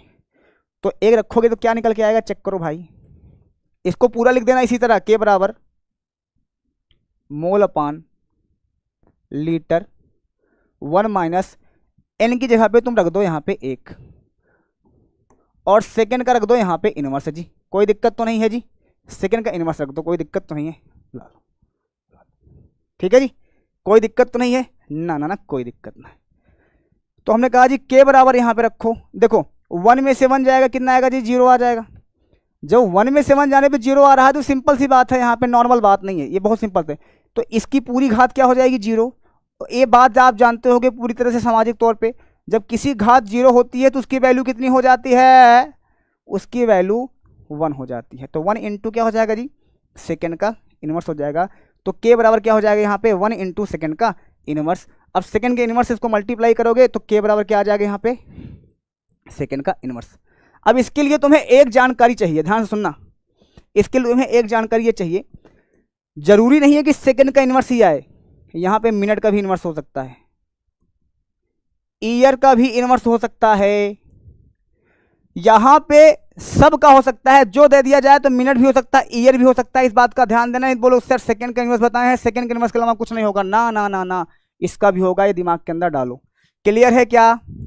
इतनी बातें क्लियर है? यस सर क्लियर है। मम्मी को बुला दीजिए। अच्छा जी, मम्मी को बुलाते हैं रुको। तो अगली हेडिंग क्या है जी? मोलरता का मात्रक क्या होता है? कौन बता सकता है मोलरता? अभी तो छोटे छोटे क्वेश्चन है, अब बड़ा स्टार्ट करेंगे तुम्हें समझ में आएगा। हाँ ऐसा नहीं है। हाँ चलो जी, मोलरता हेडिंग। अब तुमसे इसी क्वेश्चन को ऐसे पूछा गया था पिछली बार। निम्नलिखित में से देखो क्वेश्चन बनते भी इसी से हैं। तुम कहोगे निम्नलिखित में से ताप पर निर्भर करता है। ताप पर निर्भर कौन करता है? ताप पर निर्भर कौन करता है? ताप पर निर्भर करता है। ताप पर निर्भर करता है। तो तापमान पर निर्भर कौन करता है भाई? देखो एक बात पूरी जिंदगी हमेशा के लिए जान लो, ताप पर निर्भर हमेशा वही करेगा जिसके अंदर पानी होगा। मतलब जो जिसके अंदर लीटर वीटर आ रहा हो। क्यों सर ऐसा क्यों? क्योंकि लीटर मतलब क्या होता है जी? द्रव, यानी पानी होता है। तो जब तुम तापमान बढ़ाओगे तो पानी क्या करता है? गैस में कन्वर्ट हो जाता है। तो गैस में जब मतलब ताप बढ़ाने पे पानी के अंदर कुछ खलबली हो रही है ना। अरे ऐसा समझो यार, तुम्हें गर्म तावा पे रखा जाए तो तुम्हारे अंदर कुछ खलबली होएगी। तो जब जिसके होने से तुम्हारे अंदर फर्क पड़ रहा है, इसका मतलब वो निर्भर कर रहा है। समझो इस चीज को, उसके अंदर हो रहा है। ठीक है, तो हो रहा है। तो ये क्या होता है जी? मोलरता ही होता है आंसर। इसका क्या होता है जी? क्या होता है? ताप पर निर्भर कौन करेगा? मोलरता। मोललता नहीं करता। ध्यान सुनना, क्वेश्चन में मोललता भी होगा लेकिन मोललता नहीं होता है। मोललता नहीं होता है। मोललता कभी नहीं होगा। जिसमें 2 ला होगा वो कभी नहीं होगा ताप पर निर्भर। जिसमें 1 ला होगा वही होगा। ये दिमाग के अंदर डाल लो। ठीक है जी। चलो जी, अब यहाँ पे इस क्वेश्चन को आगे बढ़ा देते हैं। कह रहा है मोलरता का मात्रक होता है। क्या होता है मोलरता का मात्रक? क्या होता है जी? तो यहाँ पे उत्तर लिखोगे। यहाँ पे क्या लिखोगे? मोलरता का मात्रक। डायरेक्ट मत लिख देना। डायरेक्ट लिख दिया ना, हमें पता है। डायरेक्ट लिख दिया तुम ना, हमें पता है डायरेक्ट लिखोगे। मोलरता बराबर क्या होता है? फार्मूला रखोगे ऐसे। मात्रक लिखो, बिले का मोल बटा बिलियन का आयतन। फार्मूला पहले लिखोगे, बिलियन का आयतन। एक लाइन में लिख के मत जाओ यार, आयतन। अब आयतन जो होता है इसके किस में होता है? लीटर में होता है। ये किस में होता है? मोल होता है। N/L, लीटर यानी V में होता है। तो अब लिख सकते हो यहाँ पे मोल बटा आयतन। आयतन मतलब क्या होता है? लीटर में। तो मोल अपान आयतन। तो लिख सकते हो यहाँ पे इसका जो मात्रक आ रहा है वो क्या आ रहा है जी? मोल अपान लीटर, या कहीं कहीं लिखा रहता है इसको मोल लीटर का इनवर्स, या कहीं कहीं लिखा रहता है मोलल। क्या लिखा रहता है? ये मोलल। क्या लिखा रहता है? ये मोलल लिखा रहता है। तो ये सारी चीजें होती है, दिमाग के अंदर डाल लो। तो इसको लिखकर तब लिखना, नहीं तो तुम एक लाइन में लिख दोगे तो एक लाइन में मतलब बहुत छोटा हो जाएगा भैया, समझा करो। बहुत छोटा हो जाएगा। तो बहुत छोटा तुम्हें लिखने की आवश्यकता नहीं है। हाँ, डायरेक्ट मत लिखना यार। डायरेक्ट का मतलब होता है, देखो क्यों नहीं लिखना है डायरेक्ट, ये समझो पहले। उससे तुम्हारे नॉलेज का पता चलता है बेटुआ, उससे तुम्हारे नॉलेज का पता चलता है। अगर तुम डायरेक्ट नहीं लिखोगे उससे तुम्हारे नॉलेज का पता चलता है। इस बात को समझो आप। अगर आप डायरेक्ट किसी चीज़ को लिख दोगे ना तो कहेंगे इसका मतलब है कि रटा रटाया हुआ नॉलेज है इसके पास, वो नॉलेज नहीं है। हाँ चलो जी, अगला क्वेश्चन की ओर बढ़ते हैं हम। बाबू मोशाय, संकीर्ण ऊर्जा की परिभाषा दीजिए। ले भैया, और इसमें न्यूमेरिकल आ गया, लंबा न्यूमेरिकल है ये न्यूमेरिकल लंबा है, इसमें थोड़ा टाइम लगेगा। तो दिल दिमाग डाटा को समझ करके बैठिएगा। और बहुत सारे बच्चे जो शुरू से पढ़ रहे हैं वो इस पर प्रैक्टिकल यानी इस पर प्रैक्टिस कर भी चुके होंगे। तो किस किस ने प्रैक्टिस कर लिया है एक बार कमेंट में बता दो कि हम इसके बारे में प्रैक्टिस कर लिए हैं। चलो जी आ जाओ पहले। और एक क्वेश्चन सुनो ध्यान से, इसको डाला तो सुनो ध्यान से, ध्यान सुनना। इसको डाला तो 2 नंबर के अंदर गया है, लेकिन ये 2 नंबर के अंदर आएगा नहीं, इस बात का ध्यान देना। क्वेश्चन एक क्वेश्चन देखो, पहले है संकीर्ण ऊर्जा को परिभाषित कीजिए। संकीर्ण ऊर्जा को परिभाषित मतलब 1 नंबर। किसी चीज को परिभाषा देना है मतलब उसके पीछे क्या हो गया, जब इस तरह से क्वेश्चन दिया गया है तो 1 नंबर ऐसे मान लो तुम ऐसे। हाँ मम्मी आओ। और यहाँ पे किया किसी अभिक्रिया का 400 केल्विन 600 केल्विन क्या हो गया, यहाँ पे आ गया। तो भाई हमारी मम्मी आ चुकी हैं, आओ आ जाओ ऐसे काम। तो ये है हमारी माता जी। हालांकि माता जी हमारी कुछ बीमार रहती हैं, लेकिन हम क्या बताएं, कुछ बोल दो इन लोगों को, कुछ बता दो कि जो है पढ़ाई लिखाई अच्छे से करें, क्योंकि ये है एकदम शुद्ध देहाती भाषा में बोलूँ, जैसे घर हमका डाटा था एकदम शुद्ध देहाती भाषा। बता दो कुछ तो बता दो। देखो हम अपनी जिंदगी में किसी से बहुत ज्यादा अगर प्रेम करते हैं तो हमारी मम्मी है, उनसे ज्यादा हम किसी से प्रेम नहीं करते। हाँ, और ये भी हमारे मतलब बहुत ज्यादा हमको करती हैं, ये परेशान रहती हैं 24 घंटा हमारे लिए 24 घंटा परेशान रहती हैं। 24 घंटा सुबह हो शाम हो। और अभी ये हमारे साथ आ गई हैं क्योंकि इनकी तबीयत खराब थी, तो मैंने इनको अपने साथ लेके चलाया। और एक चीज तुम्हें बता दें, हमारी मम्मी भी गवर्नमेंट टीचर, तो ये खुद भी बच्चों को पढ़ाती हैं। लेकिन अब इनको तुम बच्चे दिख ही नहीं रहे होगे तो कहे होंगे इसमें क्या पढ़ावा था ही, अबे नहीं बोल नहीं है, बाद में कहे तुम क्या पढ़ावा था हो वहाँ जाके, ऐसा बोलती हैं। तो ये सारी चीजें होती हैं। तो ये होता है। बोल गदल से पूछ। अच्छा चलो हम पूछ लेते हैं, हम कभो अन्नवादी करे ही कोनो गलत काम करी थी नहीं करी इतना सिखाए उखाए नहीं ना, नहीं सोचा सिखाए कि भाई क्या नहीं, हम एकदम सही बात बोल रहे हैं। हम कभो अन्नवादी नहीं करते, मतलब हम कोई गलत काम करिए नहीं, बचपन से स्ट्रगल करे ही ना। हाँ एकदम पढ़ाई लिखाई में हम गंधैला रहे कि अच्छा रहे, अच्छा रहे ना। हाँ देखो तो तुम लोग हमारा विश्वास नहीं मानते। अब हम कोनो अन्नवादी काम नहीं करी इतना नहीं, ठीक है। और एक चीज क्लियर कर दे रहे हैं, हमारा शादी ब्याह नहीं हुआ है ना, बिल्कुल नहीं हुआ है। तो ये बात डाउट से निकाल दो अपने माइंड में, ठीक है। तो सारे बच्चे बोल रहे हैं कि माता जी प्रणाम, तुमको कुछ आशीर्वाद दे देगा, पढ़ाई लिखाई करा अच्छे से, खूब आगे बढ़ा। हाँ पढ़ाई लिखाई अच्छे से करें, आगे बढ़ाएं, ध्यान दें पढ़ाई लिखाई पे। और आगे बढ़े और इसी तरह हमका सबको परेशान करते रहे। चलो बढ़िया। तो ये सारी चीजें हैं। और तो और कुछ काबू इनका सामने का नहीं, कुछ बताया जाए इनका सबका। बतावा का बताइए बतावा का बताइए।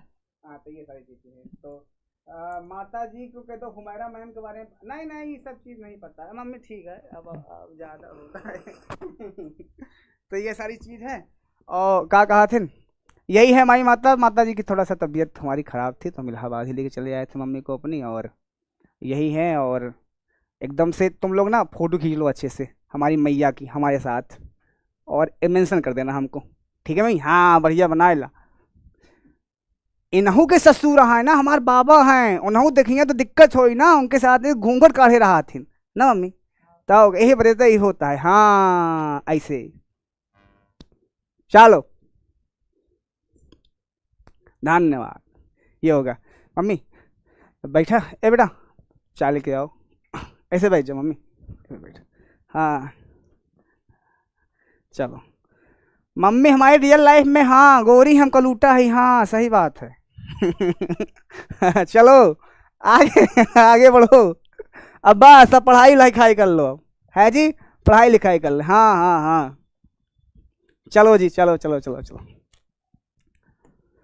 आज भी आप समझिए मेरी बात को, आप लोग माँ बाप का पैर छूने में शर्माते होगे या शर्म आते होगी। मैं सुबह उठता हूँ पहले मम्मी का पैर छूता हूँ, पापा का पैर छूता हूँ, मतलब इनके लिए पूरा समर्पण है, पूरा चीज़ें हमारी समर्पित है।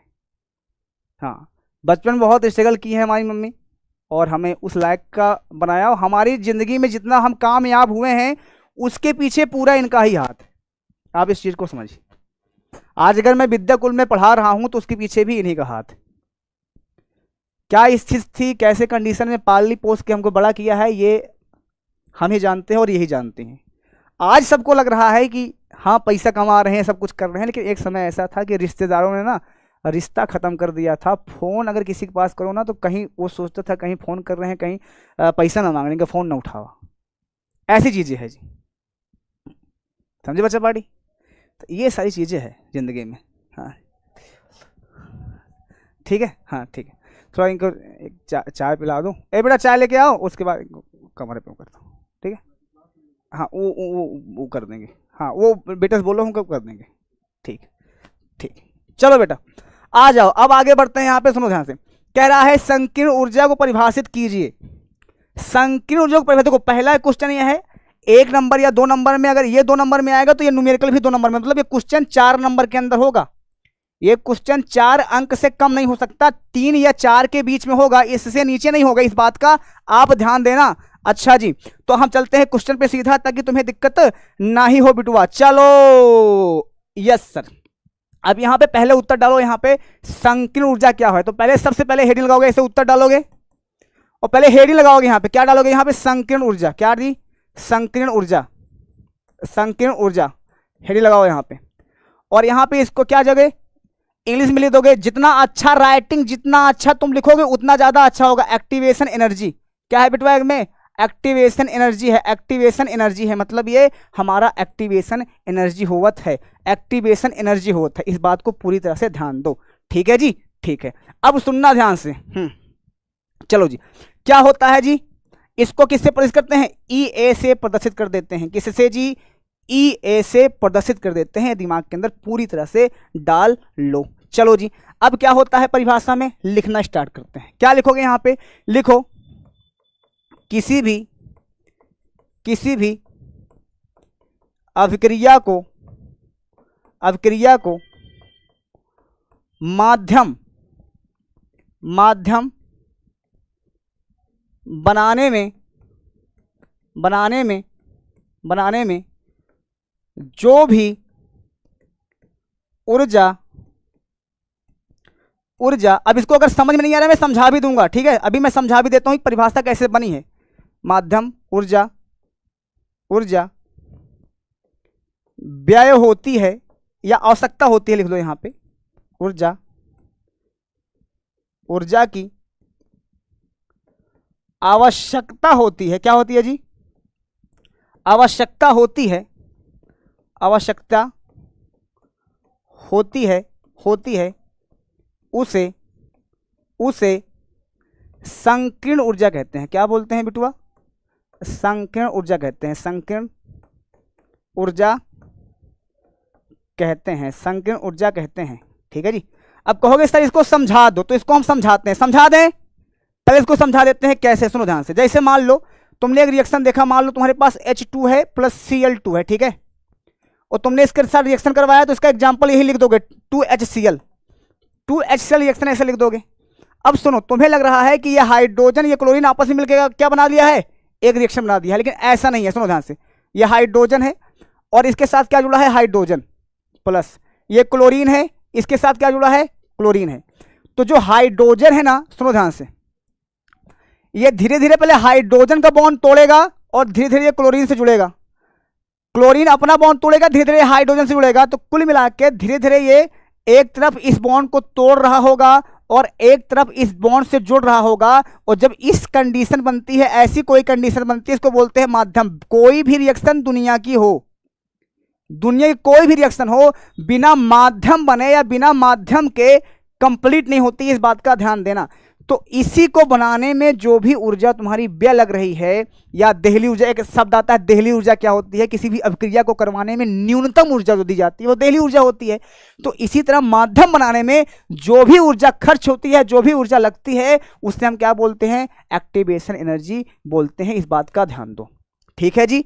इतनी बातें क्लियर है क्या, जल्दी बोलो, इतनी बातें तुमको क्लियर है या नहीं क्लियर है। आप बोलोगे हाँ इतनी बातें क्लियर है। अब आते हैं इसके न्यूमेरिकल पर। इसके न्यूमेरिकल पे आते हैं, इसके हम न्यूमेरिकल पे आएंगे और इसको करने के पीछे क्या लॉजिक है थोड़ा सा ध्यान देंगे, सुनो ध्यान से। अब न्यूमेरिकल क्या कह रहा है समझने की कोशिश करना, ठीक है बच्चा। चले स्टार्ट किया जाए। न्यूमेरिकल क्या कह रहा है इस पे हम ध्यान देते हैं। आ जाओ आ जाओ आ जाओ आ जाओ, ठीक है। ए बेटा कौन है यहाँ पे, तो उससे बोले कुछ उनके लिए भेज दिए हो, हाँ ठीक है। चलो जी, अब यहाँ पे क्या है देखो, सवाल अब यहाँ से है बच्चा, सवाल यहाँ से सुनना था। कह रहा है किसी अभिक्रिया के 400 केल्विन, सुनो, कभी भी किसी का मान केल्विन में दिया जाए तो मतलब वो टेम्परेचर दिया गया है, टेम्परेचर तापमान, और 6 केल्विन, यहाँ पे 600 केल्विन है, केल्विन मतलब के यहाँ पे है, तो यहाँ पे 2 बार ताप दिया गया है, तापमान 2 बार दिया गया है, एक T1 हो जाएगा और एक T2 हो जाएगा, मतलब एक तापमान 1 हो जाएगा और एक तापमान T2 हो जाएगा। ऐसा कोई फार्मूला एक्टिवेशन एनर्जी का जोड़ो, ऐसा कोई फार्मूला एक्टिवेशन एनर्जी का जोड़ो जिसके अंदर ये मैच कर जाता हो। कौन होता है सर बोलो। तो यहाँ फार्मूला क्या होता है जी, आ जाओ, क्या होता है फार्मूला, सुनने की कोशिश करना। क्या होता है जी, log K2 अपान K1 बराबर यहाँ पे EA बराबर 2.303 बटा R, यहाँ पे क्या होता है, यहाँ पे T2 माइनस का T1 इंटू में T2 इंटू में T1, ये फार्मूला होता है। ये क्या होता है जी, फार्मूला होता है। इतनी बातें क्लियर है इतनी बातें क्लियर है। अब सुनना ध्यान से, हाँ चलो जी। अब यहाँ पे दिया क्या गया है, इस मान को देखना, दिया क्या गया है, दिया क्या गया है, इसको देखो, दिया क्या गया है। देखो यहाँ पे T1 और T2 का मान दिया गया है, तो T1 का मान कितना दिया गया है, यहाँ पे चेक करो, T1 का मान दिया गया है जी 400 और T2 का मान कितना दिया गया जी 600। अब आप कहोगे सर आपको कैसे पता कि T1 और T2 यहाँ पे यही मान दिया गया है, T1 और T2 दिया गया है, हमको कैसे पता। देखो जो पहले मान आएगा केल्विन में वो T1 का मान होगा, तापमान पहला वाला होगा, जो बाद में आएगा तापमान दूसरा वाला हो जाएगा। अच्छा जी, उसके बाद कह रहा है 0.02, सॉरी ये गलत है, यहाँ पे 0.08 होगा, यहाँ पे 0.00 यहाँ पे 8 होगा और यहाँ पे 0.002 होगा, तो यहाँ पे 0.002 है, यहाँ पे 0.008 है, इस बात को समझो। तो और यहाँ पे इसका मात्रक जो होगा वो सेकंड का इन्वर्स हो जाएगा, इसका भी मात्रक सेकंड का इन्वर्स हो जाएगा। टाइपिंग में इरर है, इस बात का ध्यान देना, ठीक है जी। तो सेकंड का इन्वर्स किसका होता है, मात्रक के का होता है, के का। तो जो पहले मान आ रहा है K1 होगा, जो बाद में आ रहा है मान वो K2 होगा। वो क्या होगा जी, एक K1 होगा और एक क्या होगा जी K2 होगा। ये दिमाग के अंदर ध्यान से सुनना, ठीक है। इतनी बातें क्लियर है, हाँ आ जाओ जी। तो यहाँ पे जो वैल्यू दी गई है इसका, K1 की वैल्यू कितनी दी गई है जी 0.002, K2 की वैल्यू कितनी दी गई है जी 0.008। इतनी बातें क्लियर है जी। चलो जी सबका वैल्यू रख दो फटाफट यहाँ पे। log K2 की वैल्यू कितनी दी गई है यहाँ पे 0.008 अपान 0.002 बराबर EA का मान निकालना है तुम्हें, एक्टिवेशन एनर्जी निकालना है बटे में, इसका मान है 2.303। R की वैल्यू देखो यहाँ दी गई होगी, R की वैल्यू देखो दी गई होगी, यहाँ पे नहीं दी गई है तो देखो R की वैल्यू जो होती है यहाँ पे इंटू में 8.314 होता है, इसको जान लो। अगर R की वैल्यू नहीं जानते हो तो R की वैल्यू जो होता है वो होता है 8.314, ये बात को पूरी तरह से जानो, ठीक है जी, ठीक है। अब सुनना ध्यान से, इंटू में T2 का मान कितना है जी 400 की 600 जी 600 है, 600 माइनस का जी 400 बटा जी 600 इंटू में जी 400। इतनी बातें क्लियर है जी। चलो जी, इसको इससे कैंसिल कर दोगे तो कितना आ जाएगा जी log 4 आ जाएगा, बराबर EA को ऐसे लिख दो एज इट इज। अब इसका मल्टीप्लाई करोगे तो 19.147 आएगा, इंटू में 6 में से 400 गया कितना आ जाएगा जी 200 बटा 2020 कितना हो जाएगा जी 1 2 3 4 6 चौको कितना हो जाएगा जी 24 हो जाएगा। चलो जी आ जाओ, तो 20 से 20 तुमने कैंसिल कर दिया, 2 1 2 12 दूना कितना हो जाएगा 24 हो जाएगा। तो यहाँ log 4 की वैल्यू कितनी आती है, किसको किसको पता है log 4 की वैल्यू? log 4 की वैल्यू अगर नहीं पता है तो जान लो 0.60 होता है। कितना होता है 6.0। तो log 4 की वैल्यू क्या लिख दोगे 0.60 बराबर EA को ऐसे लिख दो जी सर इसको 19.147 में लिख दो। हाँ जी, इसको इंटू लिख दो 1/12 और यहाँ पे डबल जीरो है जी, डबल जीरो हमने लिख दिया, कोई दिक्कत नहीं है। अब निकालना क्या है जी, ई ए का मान निकालना है। तो जब ई ए का मान तुम्हें निकालना है तो बाकी सब कहाँ चला जाएगा, बाकी सब इधर आ जाएगा। बाकी सब कहाँ चला जाएगा, इधर आ जाएगा। लिख दो जी ई ए बराबर, यहाँ पे लिखो जी क्या है जी 0.60 इंटू में 19.147 इंटू में 1200 कर लोगे जी। अब इसका मल्टीप्लाई करके जो आएगा आंसर लिख दोगे आप। कर लोगे, जल्दी बोलो।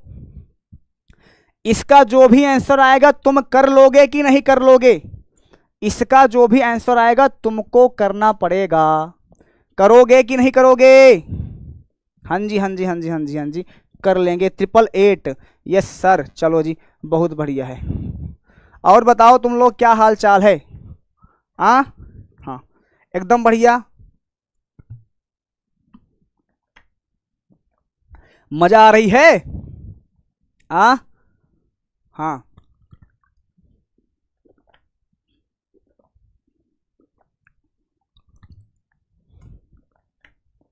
मजा आ रही है?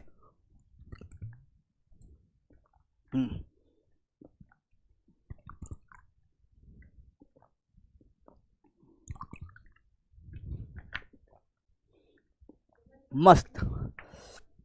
चलो जी, नहीं मस्त तो होगा, मजा तो आएगी। तो यहाँ पे जो भी किया गया है वो एकदम नियम किसके साथ किया गया है। अगले क्वेश्चन की ओर बढ़े बाबू साहब।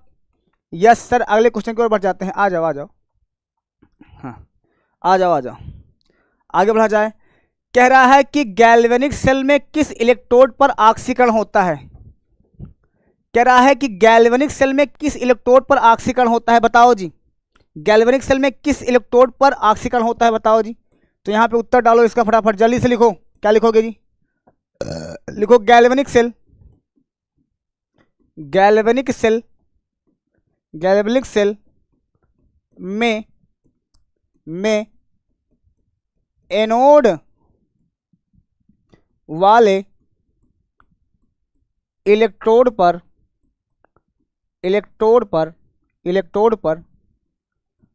ऑक्सीकरण होता है। क्या होता है जी? ऑक्सीकरण होता है। क्लियर है जी? ऑक्सीकरण होता है, ऑक्सीकरण होता है। पता है जी कि नहीं पता, जल्दी बोलो। ऑक्सीकरण होता है, क्लियर है? यही तो है भाई। जब तुम डीएनए सेल बनाते हो तो डीएनए सेल में एक तरफ लेफ्ट होता है, तब क्या होता है, राइट होता है। तुम्हारी आई जा, एक तरफ लेफ्ट होता है तब क्या होता है जी, राइट होता है। ये हमारे पास लेफ्ट होता है, ये तुम्हारे पास क्या होता है जी, राइट होता है। तो ये जो हमारे पास लेफ्ट हो गया और एक क्या हो गया जी, हमारे पास राइट हो गया। ठीक है जी, चलो जी आगे बढ़ लिया जाए, आगे बढ़ लेते हैं। अगला क्वेश्चन क्या कह रहा है यहाँ पे, विद्युत अपघट्ट में धातु कहाँ जमती है। धातु कहाँ जमती है, या धातु पर पदार्थ कहाँ जमती है। इलेक्ट्रोड में कह रहा है विद्युत अपघटन में धातु कहाँ जमती है। इसके क्वेश्चन का मतलब क्या समझते हो? देखो सबसे पहले वैद्युत अपघट्ट क्या होता है इसको समझना। तो पहले यहाँ पे उत्तर लिखो यहाँ पे, और वैद्युत अपघट्ट का मतलब समझना, जिसको आप इलेक्ट्रोलाइसिस बोलते हो। तो यहाँ पे पहले वैद्युत अपघट्ट दोनों की परिभाषा लिखो यहाँ पे। वैद्युत अपघट्ट, वैद्युत अपघट्ट क्या होता है जी, इलेक्ट्रोलाइसिस। क्या है जी, इलेक्ट्रोलाइसिस।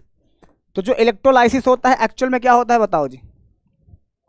लिखो लिखो, ऐसे अपघट्ट, ऐसे अपघट्ट, अपघट्ट, अपघट्ट जो अपने आयनों में, क्या है जी, अपने आयनों में विभाजित हो जाते हैं। क्या हो जाते हैं जी, विभाजित हो जाते हैं, विभाजित हो जाते हैं, हो जाते हैं, हो जाते हैं। उन्हें क्या बोला जाता है, वैद्युत अपघट्ट कहते हैं। हाँ, वैद्युत अपघट्ट कहते हैं।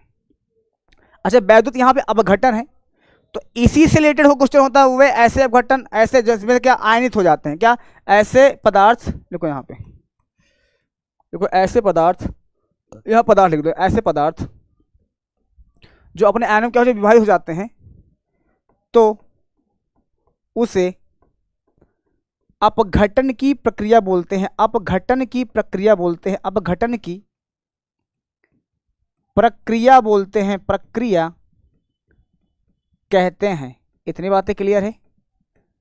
मतलब जैसे जैसे सुनो ध्यान से, जैसे तुमने NaCl लिया, ए बच्चा पार्टी, बात नहीं, जैसे हम तुमने क्या लिया, NaCl, नमक जानते हो, नमक। नमक को जब पानी में घोलते हो तो क्या होता है बताओ? नमक पानी के अंदर क्या होता है? घुल जाता है। क्या होता है? घुल जाता है। तो जब नमक पानी के अंदर घुल जाता है पूरी तरह से, तो क्या हुआ? नमक का इलेक्ट्रो यानी विद्युत अपघटन ही तो हो गया। हाँ। सर क्लास कब तक चलेगी? मतलब क्लास आधा घंटा और चलेगी, टेंशन मतलब आधा घंटा में इसको खत्म कर देंगे। हाँ ठीक है जी, आधा घंटा में इसको हम अच्छे से खत्म कर देंगे, टेंशन तुम्हें लेने की आवश्यकता ना ही बा एकदम से। अगला क्वेश्चन पे आओ जी। कह रहा है रासायनिक बलगतिकी किसका अध्ययन करती है? लो भैया, इस क्वेश्चन में तो हमें ही लगता है कोई तुम्हें दम होना चाहिए। ठीक है, कह रहे रासायनिक बलगतिकी किसका अध्ययन करती है? कुल मिला के देखो, क्वेश्चन पूछने का तरीका अलग हो सकता है, लेकिन क्वेश्चन में वही अर्थ निकलेगा इसका। क्वेश्चन का अर्थ वही निकलेगा। क्या निकलेगा? ये कह रहा है कि रासायनिक बलगतिकी किसे कहते हैं। रासायनिक बलगतिकी किसे कहते हैं, यहाँ पे इस बात को समझना पड़ेगा। ठीक है जी, ठीक है। तो क्या लिखोगे यहाँ पे? सिंपल सी बात लिखोगे, लिखो रसायन विज्ञान की भाषा क्या। किसको किसको पता है भैया? किसको किसको पता है बताओ जी? रसायन विज्ञान की वह शाखा जिसके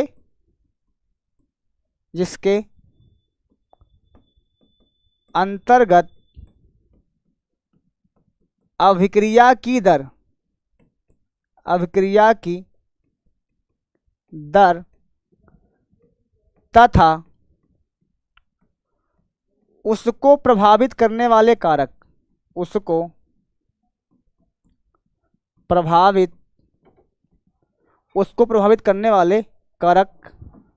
प्रभावित करने वाले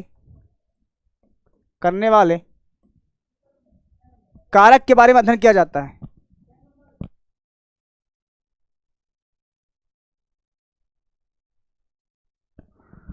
करने वाले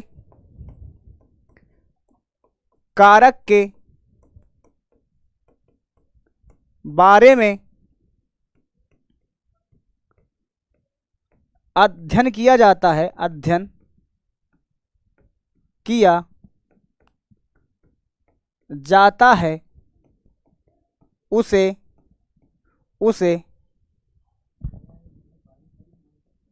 ओके कोई नहीं, उसे रासायनिक बलगतिकी कहते हैं। रासायनिक बलगतिकी कहते हैं। क्लियर है क्या? जल्दी बोलो। बलगतिकी कहते हैं। क्लियर है? तो तुम्हें पेपर का देख के पैटर्न क्या लग रहा है कि पेपर बहुत कठिन होता है? देखो एक बात का ध्यान देना, सारे पेपर एक पैटर्न पे नहीं होते, इस बात का विशेष ध्यान देना। मतलब एक बात क्लियर है कि जैसे तुम्हारे पास 7 सेट होता है ना, उसमें से जो 4 सेट होता है भाई साहब, वो बहुत हार्ड होता है। हाँ समझे मेरी बातें? हाँ सर क्या मैं आपकी वीडियो को अपलोड करूंगा तो कॉपीराइट नहीं मारोगे? देखो अगर आप मेरी बात को सुनना, मैं बहुत करेक्टली बोलता हूँ, यहाँ पे सुनना ध्यान से। आप मेरे वीडियो यूज करके शॉर्ट्स बना लीजिए, 1 मिनट 2 मिनट क्लिप यूज कर लीजिए, कोई कॉपीराइट नहीं जाएगा। पूरी ज़िंदगी बात कर रहा हूँ मैं। लेकिन अगर पूरी की पूरी वीडियो तुम डाल दोगे हमारी, तो फिर कॉपीराइट तो चला जाएगा, वो हम नहीं देंगे, यूट्यूब खुद ही दे देता है। क्योंकि जब आप हमारी वीडियो यूज करते हो तो हमारे पास सजेशन आता है। तो इस बात को आप समझिए। आप 2 मिनट यूज कर लीजिए, 10 मिनट यूज कर लीजिए, 5 मिनट यूज कर लीजिए, आप अपना शॉर्ट्स बना लीजिए, आप अपना चैनल ग्रो कर लीजिए, अपना चैनल अच्छे से ग्रो कर लीजिए। जब आपका चैनल ग्रो हो जाए तो आप हमारी वीडियो हटा दीजिए, हमें कोई दिक्कत नहीं है। आप सबका भला हो जाए, आप सब करो, हमें कोई प्रॉब्लम नहीं है, 1% नहीं है। लेकिन आप पूरी वीडियो मत यूज कीजिए। ठीक है बेटा बच्चा? हाँ समझे? आपकी मम्मी गई कि हैं? ना हैं, बैठी हैं, जाने नहीं दिया हूँ। 22 हो रही, कहाँ जाएंगी वो? अभी जाएंगे कार से लेकर भाई। हाँ समझ गए मेरी बातें? तो इस बात को समझ, आप किसी के लिए यूज कर लो, इंस्टाग्राम के लिए यूज कर लो, यूट्यूब के लिए कर लो, हमें उसके लिए कोई प्रॉब्लम नहीं है, कोई दिक्कत नहीं है। ओनली शॉर्ट्स के लिए, किसी के लिए, अरे किसी के लिए यूज करो, आई डोंट केयर, इसके लिए कोई दिक्कत नहीं। हाँ ठीक है जी। हाँ शॉर्ट्स यूज कर लो, आप वीडियो यूज कर लो, कोई दिक्कत नहीं, आराम से मस्त से। हाँ ठीक है, चलो जी, हाँ हाँ चलो जी आगे बढ़ा जाए। ठीक है जी, आगे बढ़ता हूँ बाबू मोसाय। अगला क्वेश्चन क्या है बाबू, देखो न्यूमेरिकल आ गया है और सिद्ध करने वाला। देखो जब भी कभी भी सिद्ध करने वाले न्यूमेरिकल आते हैं ना, तो पहली बात उसका जान लेना कि उसमें कुछ आंसर नहीं आता है, उसका कुछ आंसर नहीं होता है, उसका कुछ आंसर नहीं होता है, ये दिमाग के अंदर डालो, उसका कुछ आंसर नहीं होता है, ये दिमाग के अंदर पूरी तरह से डाल लो, उसका कुछ आंसर नहीं आता है, समझे। हाँ ओके, अब आते हैं सिद्ध कीजिए कि प्रथम कोड की अभिक्रिया। अब इसको कैसे सिद्ध करना है आ जाओ समझाते हैं और समझाने के पूरा कष्ट करते हैं। चलिए जी नेक्स्ट पेज पे चलते हैं, सब लोग रेडी रहिए। चलिए जी, रेडी हो बच्चा पार्टी? यस सर रेडी हैं। चलो जी, कह रहा है यहाँ पे, क्या कह रहा है सुनना, कह रहा है कि सिद्ध कीजिए, मतलब प्रूव करना है तुम्हें। पहले सवाल देखो, जब तक सवाल को समझोगे नहीं तब तक प्रूव भी नहीं कर पाओगे, तो पहले सवाल को समझना पड़ेगा और फिर प्रूव करना पड़ेगा। हाँ तो कह रहा है सिद्ध कीजिए कि प्रथम कोड की अभिक्रिया, मतलब कुल मिला के बात प्रथम कोड की अभिक्रिया की है। अब प्रथम कोड की अभिक्रिया अगर बात कर रहा है तो पहले बिना सोचे समझे तुम्हें दो फार्मूला यहाँ पे लिख लेना है। अगर ये प्रथम कोड की बात कर रहा है यहाँ पे, तो बिना सोचे समझे तुम्हें यहाँ पे दो फार्मूला लिख लेना है। पहले तो ये तुम्हारा अर्ध आयु वाला लिख लेना है बिना किसी दिक्कत के, और दूसरा तुम्हें ये लिखना है यहाँ पे के बराबर 2.303 अपान टी लॉग 10 का बेस ए अपान ए माइनस का एक्स यूज कर लेना है। ये बात पूरी तरह से तुम्हें जान लेना है, इसके अलावा और कुछ नहीं है। परिभाषा लिखना जरूरी है, हाँ जी हाँ जी हाँ जी, और क्या यार, हाँ ठीक है जी, बिल्कुल जरूरी है, कोई दिक्कत नहीं है। अब आ जाओ सिद्ध करना क्या बोल रहा है, इसको पहले समझने की कोशिश करते हैं और समझेंगे पहले, फिर हम बताना स्टार्ट करेंगे। समझने की कोशिश करते हैं और समझेंगे। चलो जी रेडी हो गाइज? गाइज ओ गाइज, रेडी हो तुम लोग कि नहीं रेडी हो? हाँ रेडी हैं जी, आ जाओ। ओके ओके, कह रहा है यहाँ पे कि प्रथम कोड की अभिक्रिया का 1/4 पूर्ण होने में लगा समय अर्ध अभिक्रिया के पूर्ण करने में लगे समय को दुगुना होता है। मतलब क्या कह रहा है ये, कह रहा है कोई अभिक्रिया है, उसका 1/4 होने में, 1/4 होने में जो लगा समय है, लगा जो समय है वो अर्ध अभिक्रिया के पूर्ण करने में लगे समय का दुगुना होता है। मतलब वो टी हाफ का दुगुना होता है। इनके कहने का मतलब यही है, टी हाफ का कितना होता है जी? दुगुना होता है, ये तुम्हें होता है। हालांकि यहाँ पे 1/4 नहीं होगा, यहाँ पे 3/4 होगा। इस बात को मैं क्लियर कर दूं, यहाँ पे टाइपिंग एरर है, टाइपिंग एरर है। यहाँ पे जो क्वेश्चन होगा वो 3/4 का होगा, मतलब यहाँ पे 3/4 होने वाली जो अभिक्रिया होगी वो कह रहा है कि होने में दुगुना होना चाहिए। आधे क्या होना चाहिए जी? दुगुना होना चाहिए। अब कहोगे ये हमें समझ में नहीं आया है। अच्छा, तुम्हें समझ में जब नहीं आया है तो थोड़ा हमको टाइम दे सकते हो ताकि हम तुम्हें समझा सके, चले जाए?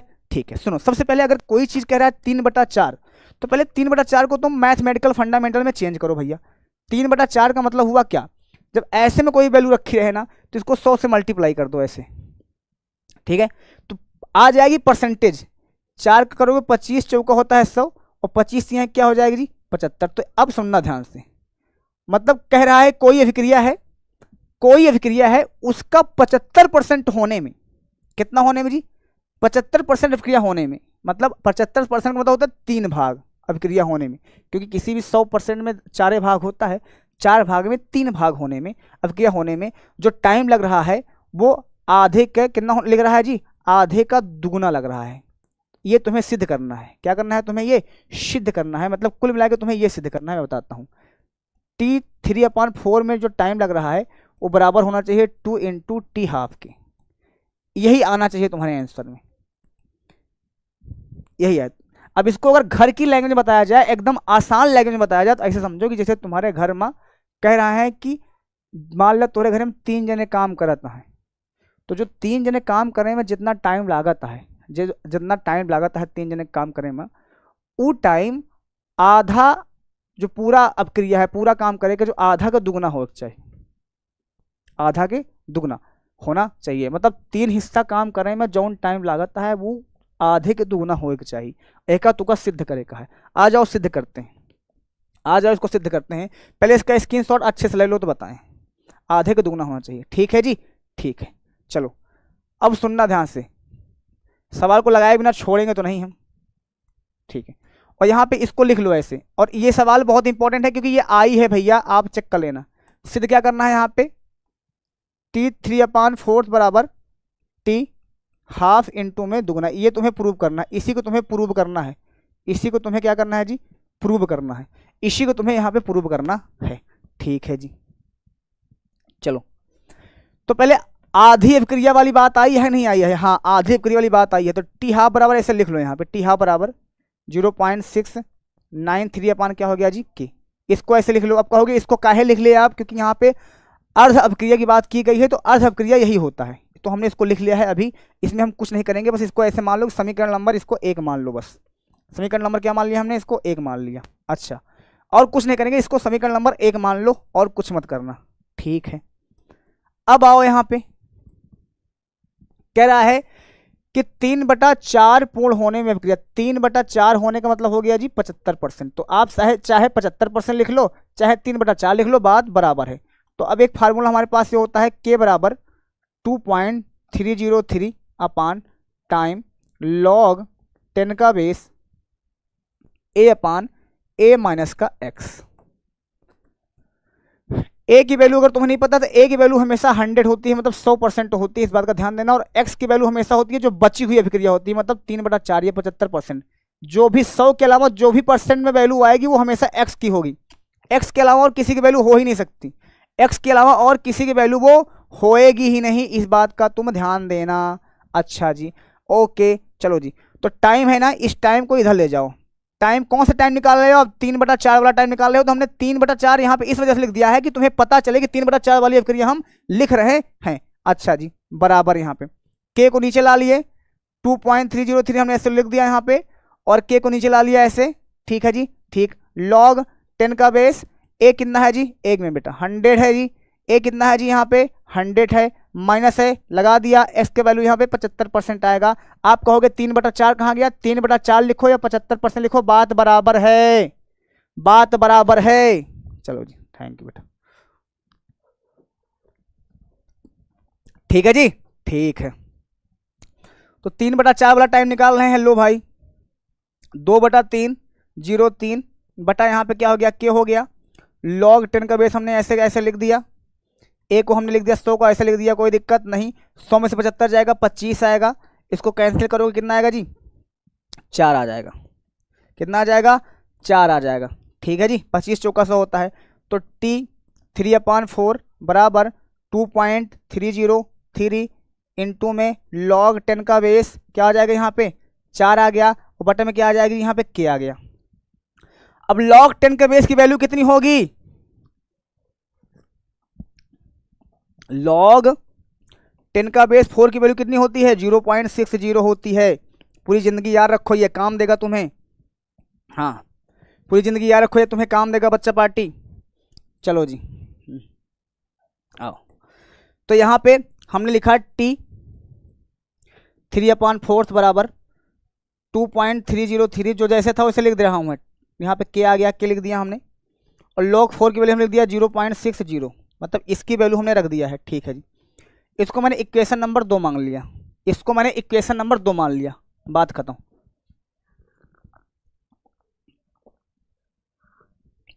चलो जी, आओ अब, हाँ अब लिखो समीकरण, जब कभी भी तुम्हें प्रूव करना होता है, सिद्ध करना होता है ना, तो जो कम वाला होता है ज़्यादा वाले में हमेशा उसको भाग लगाना पड़ता है, कम वाले को ज़्यादा वाले में भाग लगाना पड़ता है, कम वाला नीचे रहेगा, ज़्यादा वाला ऊपर रहेगा। तो यहाँ लिखोगे समीकरण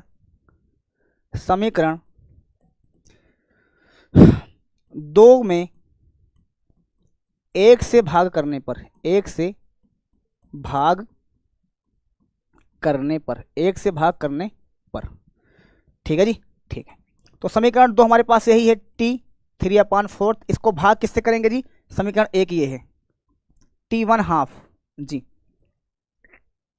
T इसका मान कितना है जी 2.303 अपान का जी के, इंटू में 0.60 है, कोई दिक्कत नहीं, बटे में T हाफ की वैल्यू कितनी है 0.693 अपान का के, कोई दिक्कत नहीं है, कोई दिक्कत, के से के कैंसिल हो जाएगा जी, ये भाई साहब है, ये भाई साहब है। जब इसको तुम पूरा सॉल्व करोगे तो इसका आएगा लगभग 1.3 ऐसा कुछ करके आएगा, चेक कर लेना आप।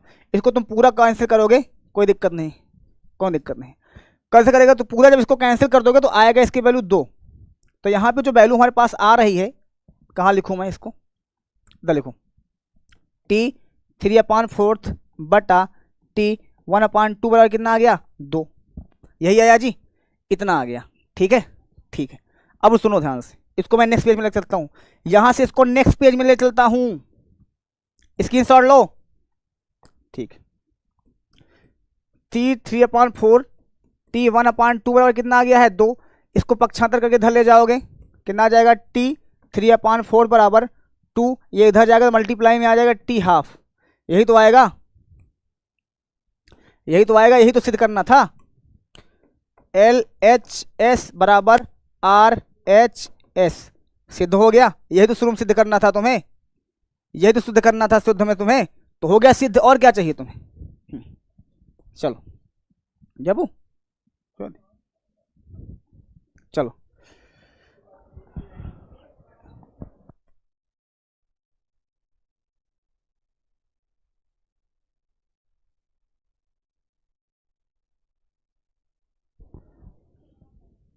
चलो, क्लियर है जी, हाँ क्लियर क्लियर क्लियर, इतनी बातें तुम्हें क्लियर हो गई है, ठीक है बेटा। हाँ चलो जी, सर इंग्लिश मीडियम वाले के लिए, हाँ हाँ इंग्लिश मीडियम वाले के लिए भी है यार, इंग्लिश मीडियम वाले के लिए भी है, हिंदी मीडियम वाले के लिए है, सबके लिए है बच्चे पार्टी। चलो जी, आगे बढ़ लो। अगला क्वेश्चन क्या है यहाँ पे, किसी अभिक्रिया की क्रम और मोलिकुलरिटी में क्या अंतर है। Order of reaction, order of reaction का मतलब क्या होता है जी, ऑर्डर अभिक्रिया की जो कोटि होती है और आणविकता में क्या अंतर है, ये परिभाषा तुमसे पूछा है। आणविकता कोटि और उसकी परिभाषा में क्या अंतर है भाई, कोई बता सकता है यहाँ पे क्या हो सकता है इसके। चलो जी आ जाओ, हाँ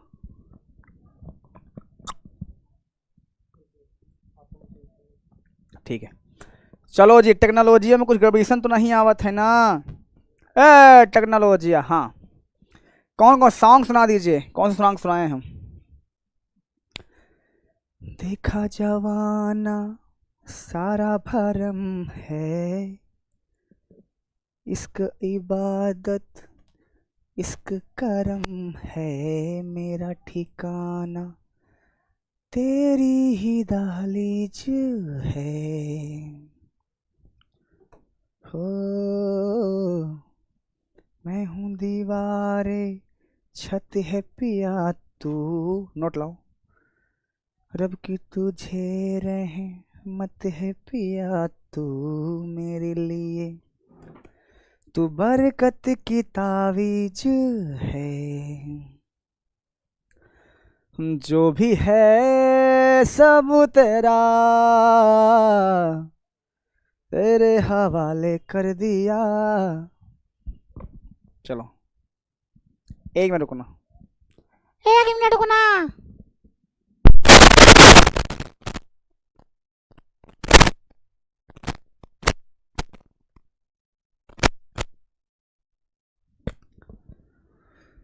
जाने कौन है तू मेरी मैना, जानू ये मगर जहाँ जाऊँ मैं करूँ मैं वहाँ तेरा ही जिक्र, मुझे तू राजी लगती है, जीती हुई बाजी लगती है, कि तबीयत ताजी लगती है, ये तूने क्या किया। मम्मी अब चली गई, हाँ तेरे हवाले कर दिया। आओ आगे बढ़े हम। कह रहा है किसी रासायनिक अभिक्रिया में, किसी रासायनिक अभिक्रिया की क्रम, एक बार हमारे साथ घटना क्या हुआ मैं तुमको समझाता हूँ, सुनो। हम अपने जो स्कूल था उसमें जानबूझ के छुट्टी लिए, स्कूल में हमने बताया जो है कि हमारे जो है दादाजी निपट गए हैं, दादाजी क्या गए हैं जी, निपट गए, और दादाजी को हमने क्या बोल दिया जी, निपट गए। और दादाजी ने पढ़ के हम वहां से छुट्टी लेकर चले आए जी, 10 दिन की छुट्टी लेकर चले आए, 10 दिन की छुट्टी लेके हम चला आए। 10 क्या लिए थे, 13-14 दिन की छुट्टी लेके आए थे। और भाई साहब जैसे हमारी छुट्टियां खत्म होने वाली थी, 14वें दिन दादाजी हमने सही सही में टपक गए। अब भाई साहब हमारे साथ तो समस्या खड़ी हुई।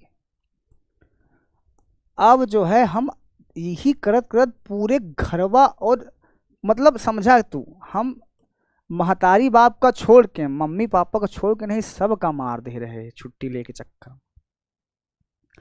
ये सब क्रियाकलाप हम बहुत करे ही अपनी जिंदगी में बटवा, ठीक है। और फिर अब छुट्टी कैसे मिले भाई साहब? मम्मी है सर जी? ना ना, मम्मी चली गई हमारी। अगर मम्मी होती तो हम इतना नहीं बोल पाते हैं, पढ़ाते ही रहते अभी तक। हाँ ठीक है जी, ठीक, चलो जी, आओ जी। हाँ सर, ये तेरे हवाले एक बार और गा दीजिए। अच्छा जी।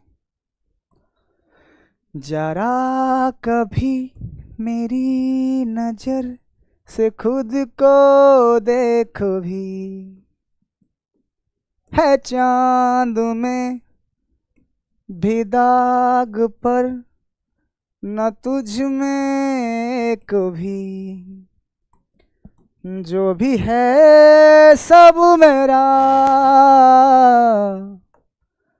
तेरे हवाले कर दिया, इश्क का हर रुआं तेरे हवाले कर दिया। हेलो,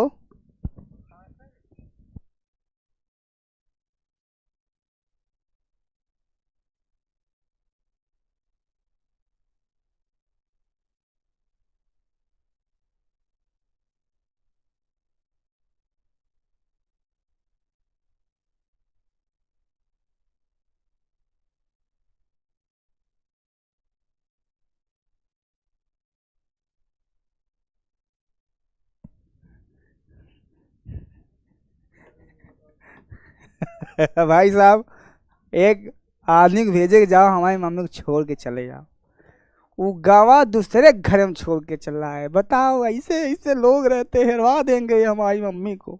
हमारी मम्मी पहली बार आई है हमारे रूम पर यहाँ पे। आर्विकता क्या होता है लिखो। आर्विकता एक सैद्धांतिक मान है, लिखो क्या जी? जो आर्विकता है, आर्विकता एक सैद्धांतिक मान है। क्या है जी? एक सैद्धांतिक मान होता है, सैद्धांतिक मान, सैद्धांतिक मान होता है, सैद्धांतिक मान होता है, मान होता है। जबकि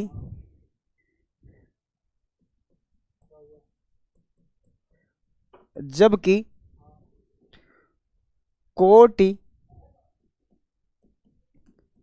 एक प्रायोगिक मान है। कोटि क्या है जी? एक प्रायोगिक मान है। कोटि क्या है जी? हाँ, प्रायोगिक मान होता है, मान होता है।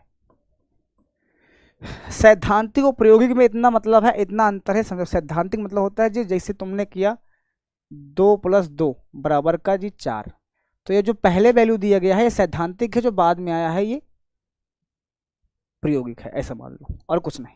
ठीक है जी। हाँ, न्यूमेरिकल सेक्शन बहुत जल्दी लेकर आऊंगा आपके लिए, ये आपसे वादा है। सर कुछ क्वेश्चन होमवर्क दे दीजिए, बिल्कुल दे दूंगा, लेकिन कुछ पढ़ा रहा हूँ उसको पढ़ते जाइए, कुछ करवा रहा हूँ पर इसको करते जाइए, टेंशन मत लीजिए, ठीक है। जबकि कोटि एक प्रायोगिक मान होता है।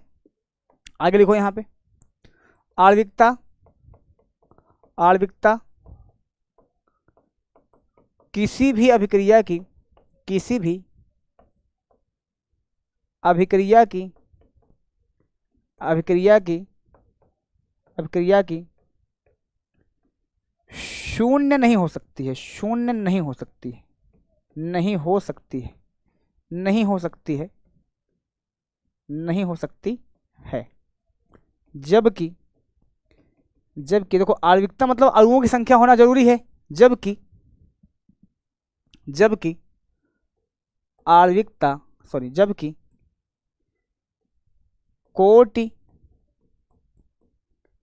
शून्य भी हो सकती है, शून्य भी हो सकती है, शून्य भी हो सकती है, शून्य भी हो सकती है। कोटि क्या होती है जी? शून्य भी हो सकती है। अच्छा जी, और जी जो आणविकता होती है वो ऋणात्मक नहीं हो सकती। आणविकता ऋणात्मक नहीं हो सकती है, ऋणात्मक नहीं हो सकती है, हो सकती है। जबकि कोटि ऋणात्मक भी हो सकती है। देखो एक चीज हमेशा ध्यान दो, ये जो पेपर हमने बनाया था वो कितने चैप्टर से बनाया है पेपर? क्योंकि 3 चैप्टर हमने उस दिन महामैराथन लिया था, हमने 3 चैप्टर के ही बनाए हैं, 3 चैप्टर बनाया था। फॉर्मेट सेम वही रखा है जो तुम्हारे पेपर का होगा फॉर्मेट, उसके अंदर हमने कुछ भी नहीं किया है। सर न्यूमेरिकल सेशन बचा हुआ, न्यूमेरिकल सेशन आप लगवा दीजिए। न्यूमेरिकल सेशन में लगवा लूंगा, इस बात की तुम्हें मैं गारंटी देता हूँ। न्यूमेरिकल सेशन में लगा लूंगा, इस बात की तुम्हें मैं गारंटी देता हूँ, इस बात को समझो। ठीक है जी, हाँ चलो जी, इसी तरह इसको लिख सकते हो आराम से। चलो जी अगले क्वेश्चन की ओर हम बढ़ते हैं बाबू मोसाय। चलो जी,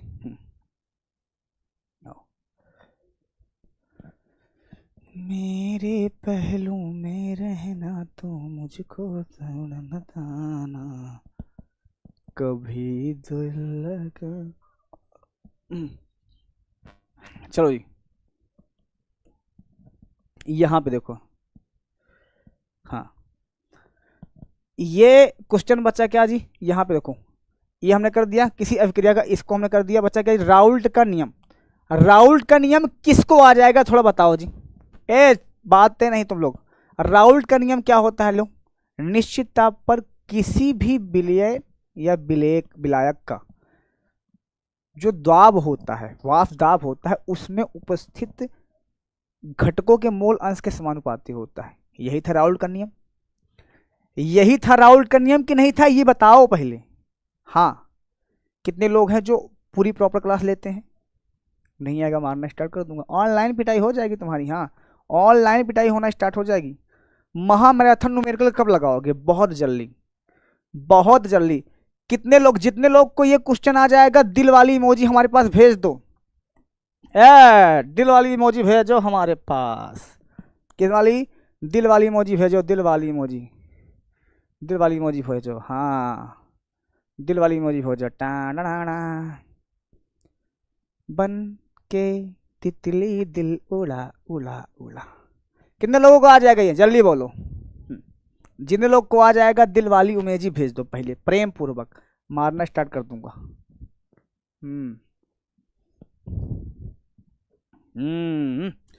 अब दिख रहा है कि तुम पढ़ाई करते हो। टेक्नोलॉजिया या टेक्नोलॉजिया, यस सर। हाँ चलो जी बहुत अच्छा। अगला क्वेश्चन यहाँ देखो, कह रहा है अभिक्रिया का दर, दर मतलब के की बात कर रहा है। के क्या होता है? स्थिरांक क्या होता है? कौन कौन बता सकता है? अगर नहीं बता पाओगे तो हम इसको बता भी देंगे, टेंशन मत लेना, लेकिन अभी बताओ कौन बता सकता है और इसे किस कारक से प्रभावित किया जा सकता है? आ जाओ देखते हैं, इसको मैं बता देता हूँ, इसको तो मैं बता ही देता हूँ तुम्हें। ठीक है राहुल का नियम तो आ जाएगा तुम्हें। आओ जी, अभिक्रिया का जो दर है, अभिक्रिया का जो दर है, अभिक्रिया का जो दर है क्या होता है, इसे किस कारक से प्रभावित किया जाता है? तो अभिक्रिया की जो दर है के बराबर, अभिक्रिया की जो दर है के बराबर, अभिक्रिया की जो दर है के बराबर क्या होता है जी? यहाँ पे तुम्हें पता होना चाहिए आर, सॉरी के बराबर क्या होता है यहाँ पे? स्मॉल आर बराबर कैपिटल आर बटा एन होता है। यही होता है क्या? जल्दी बोलो। अब ई क्या होता है जी? स्मॉल आर क्या होता है? अभिक्रिया, अभिक्रिया की दर स्थिरांक, अभिक्रिया की दर होता है बटा अभिकारक की सांद्रता होता है, अभिकारक की, अभिकारक की सांद्रता होता है। अभिकारक की क्या होती है बेटा? ये सांद्रता होता है। और इसका भार क्या होता है जी? एन होता है। और एन क्या होता है जी? कोटि होता है। एन क्या होता है बेटा यहाँ पे? कोटि होता है। एन क्या होता है यहाँ पे? कोटि होता है। ठीक है जी, ठीक है जी, चलो जी। इसको किस प्रकार प्रभावित किया जा सकता है यही बोल रहा है, सुनो ध्यान से। अब सुनो, कभी भी तुमसे पूछा जाए किसी को किस प्रकार प्रभावित किया जाता है, इसी को नहीं किसी को, तो फार्मूले में चेक करो। तो अगर तुम ध्यान से देखोगे यहाँ पे जो के है वो बराबर है किसके, आर के, और आधा है किसके, स्मॉल आर के, यानी एन के। इसका मतलब समझते हो? अगर इसका मतलब नहीं समझते हो तो इसका मतलब समझो कि जो अभिक्रिया की दर है इसको तुम बढ़ाओगे, इसको अगर प्रभावित करोगे यानी आर को प्रभावित करोगे तो के भी प्रभावित होगा, मतलब के भी प्रभावित होगा, इस बात को समझो आप। तो अगर तुमसे पूछा जाए कि अभिक्रिया की दर स्थिरांक को किस प्रकार प्रभावित किया जा सकता है या किस प्रकार उस पर निर्भर करता है, ऐसा क्वेश्चन पूछा जाए, किस प्रकार संबंध रखता है, तीन, निर्भरता, संबंध और प्रभावित, तीनों शब्द को अगर करता है तो क्या बोलोगे कि किसी भी अभिक्रिया की दर बढ़ाने पर उसका जो अभिक्रिया का वेग स्थिरांक की दर होती है वो भी बढ़ता है, वो भी क्या करता है जी, बढ़ता है, वो भी क्या करता है जी, बढ़ता है। क्यों? क्योंकि दोनों आपस में बराबर हैं। लेकिन अगर बोल दिया जाए कि अभिकारक की शांतता को बढ़ाने पे क्या होता है, आर क्या है, अभिकारक की शांतता है, आर अगर अभिकारक की शांतता तुम बढ़ाओगे तो इसका जस्ट उल्टा होगा ये, अगर इसको बढ़ाओगे तो अभिक्रिया की जो दर स्थिरांक होगी वो कम होगी, समझ गए? तो क्वेश्चन ऐसे भी घुमा के तुमसे पूछेगा तो तुम्हें पता होना चाहिए बाबू मोसाय, समझा करो यार। हाँ, समझते नहीं हो तो फिर दिक्कत होना स्टार्ट हो जाएगी, दिमाग के अंदर डालते नहीं हो किसी बात को। चलो जी, आरहेनियस समीकरण का क्या है इसे समझाइए भाई। आरहेनियस समीकरण तुम लोग को बताया गया है, क्या था भैया, के की ई आर टी, बोलो भैया, के बराबर क्या होता है, कौन बता सकता है? आरहेनियस समीकरण यहाँ पे कौन बता सकता है, जल्दी बोलो, ए ई, कौन बता सकता है माइनस का, ई ए अपान आर टी, कौन कौन जानता है इसको? हाँ सर हम जानते हैं, यही तो होता है समीकरण। हाँ, पटक के तुमका मार देंगे हम, दगाबाज रे गा दीजिए गाना। अच्छा जी,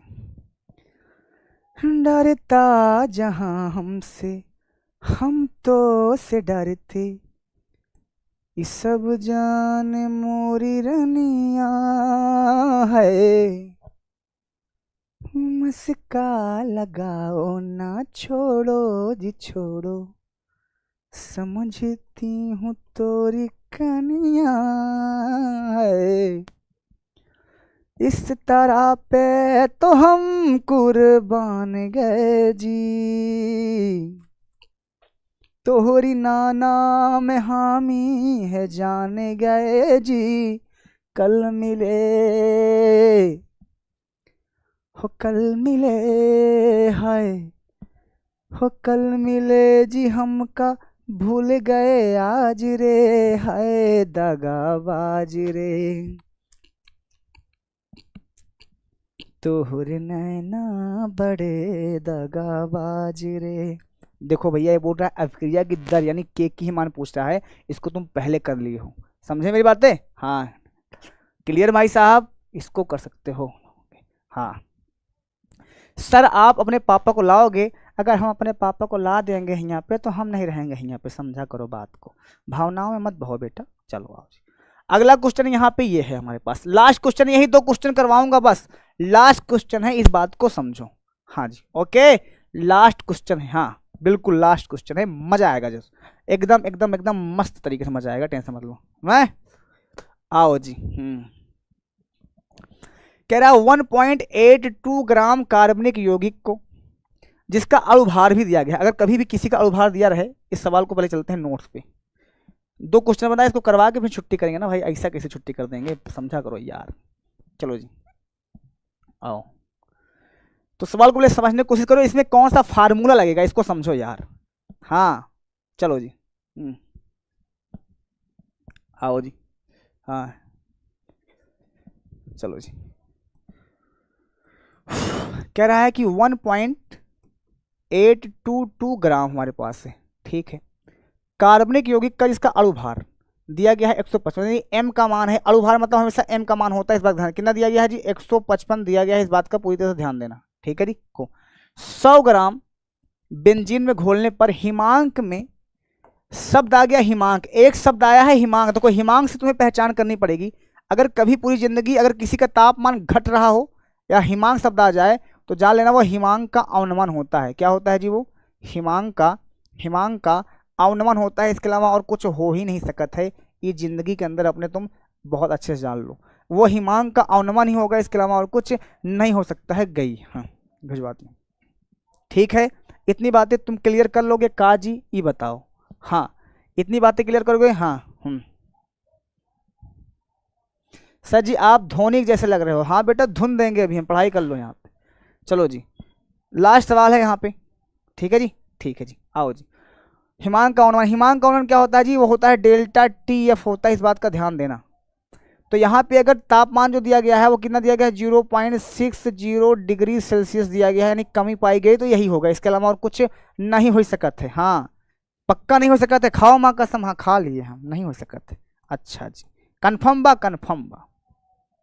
अब तुम यहाँ पे समझो, उसके बाद कह रहा है कि मोलल अवनमन स्थान की गणना कीजिए। अच्छा तुम अगर किसी भी तरह से फार्मूला मान लो नहीं है समझ में आवत है, तुमका कुछ नहीं आवत है, तो जिंदगी में 2-3 पाप तो करें हो गया कि नहीं करे? करे तो हो गया ना भैया। तो आप इतना जान दो के एफ का होता, के एफ किस में आता है? के एफ किस में आता है पता है तुम्हें? बताओ जी। हाँ के एफ किस में आता है? आप बोलो के एफ तो एक ही फार्मूला में आता है, इसके अलावा और कहीं। जब बोला है मोलल अवनमन स्थिरांक क्या होता है भाई? के एफ ही तो होता है मोलल अवनमन स्थिरांक। यही होता है कि नहीं होता है? बोलो मोलल अवनमन स्थिरांक क्या होता है? के एफ होता है। तो के एफ किस में मिलता है बताओ? कैसे दुनिया में ऐसा कौन का फार्मूला तो हो गई करी जहाँ पे ये मिली? हाँ जी, तो अगर के एफ है तो यह डेल्टा टी एफ बराबर फार्मूला हुआ। डेल्टा टी बराबर क्या होता है? के एफ इंटू में डब्लू इंटू में क्या होता है? 1000 बटा एम इंटू में कैपिटल डब्लू। अब तुमसे पूछा क्या है ये बताओ थोड़ा सा, तुमसे पूछा क्या है? पूछा तुमसे के एफ है। तो हमेशा न्यूमेरिकल का एक सिस्टम होता है कि अगर जो तुमसे वो पूछा है उसके अलावा वो सबकी वैल्यू दिया हो गया। अब तुम्हारे आँखी हो, दिमाग हो, सहूर हो, बुद्धि हो, तो का धूढ़े परत क्या होता है? उसको धुलना पड़ता है। तो आ जाओ देखते हैं क्या कैसे है, कैसे धुलना है। हाँ और नहीं तो क्या, अरे पगला गया है तू। चलो जी। एक लड़का 50 रुपया मांगा था, हम कहे पैसा मांगा भैया कहीं ज़्यादा मांगा, तोरे हिसाब से तुम्हारे हिसाब गरीबी की स्थिति देखते हो तो हमको लगता है तुमको अगर 5000 रुपया सैलरी मिल गया तुम्हारी जाएगा तो देखते मान हार्ट अटैक आ जाए तोरे। हाँ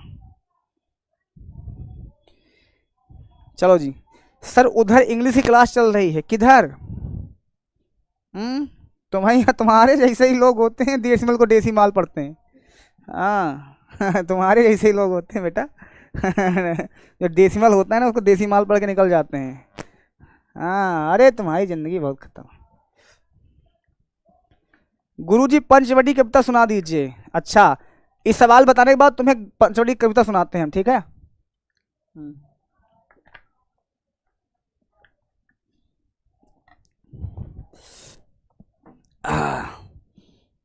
बैठिए सर, आइए सर, शिवम सर से आओ मिलाते हैं तुमको, आओ सर।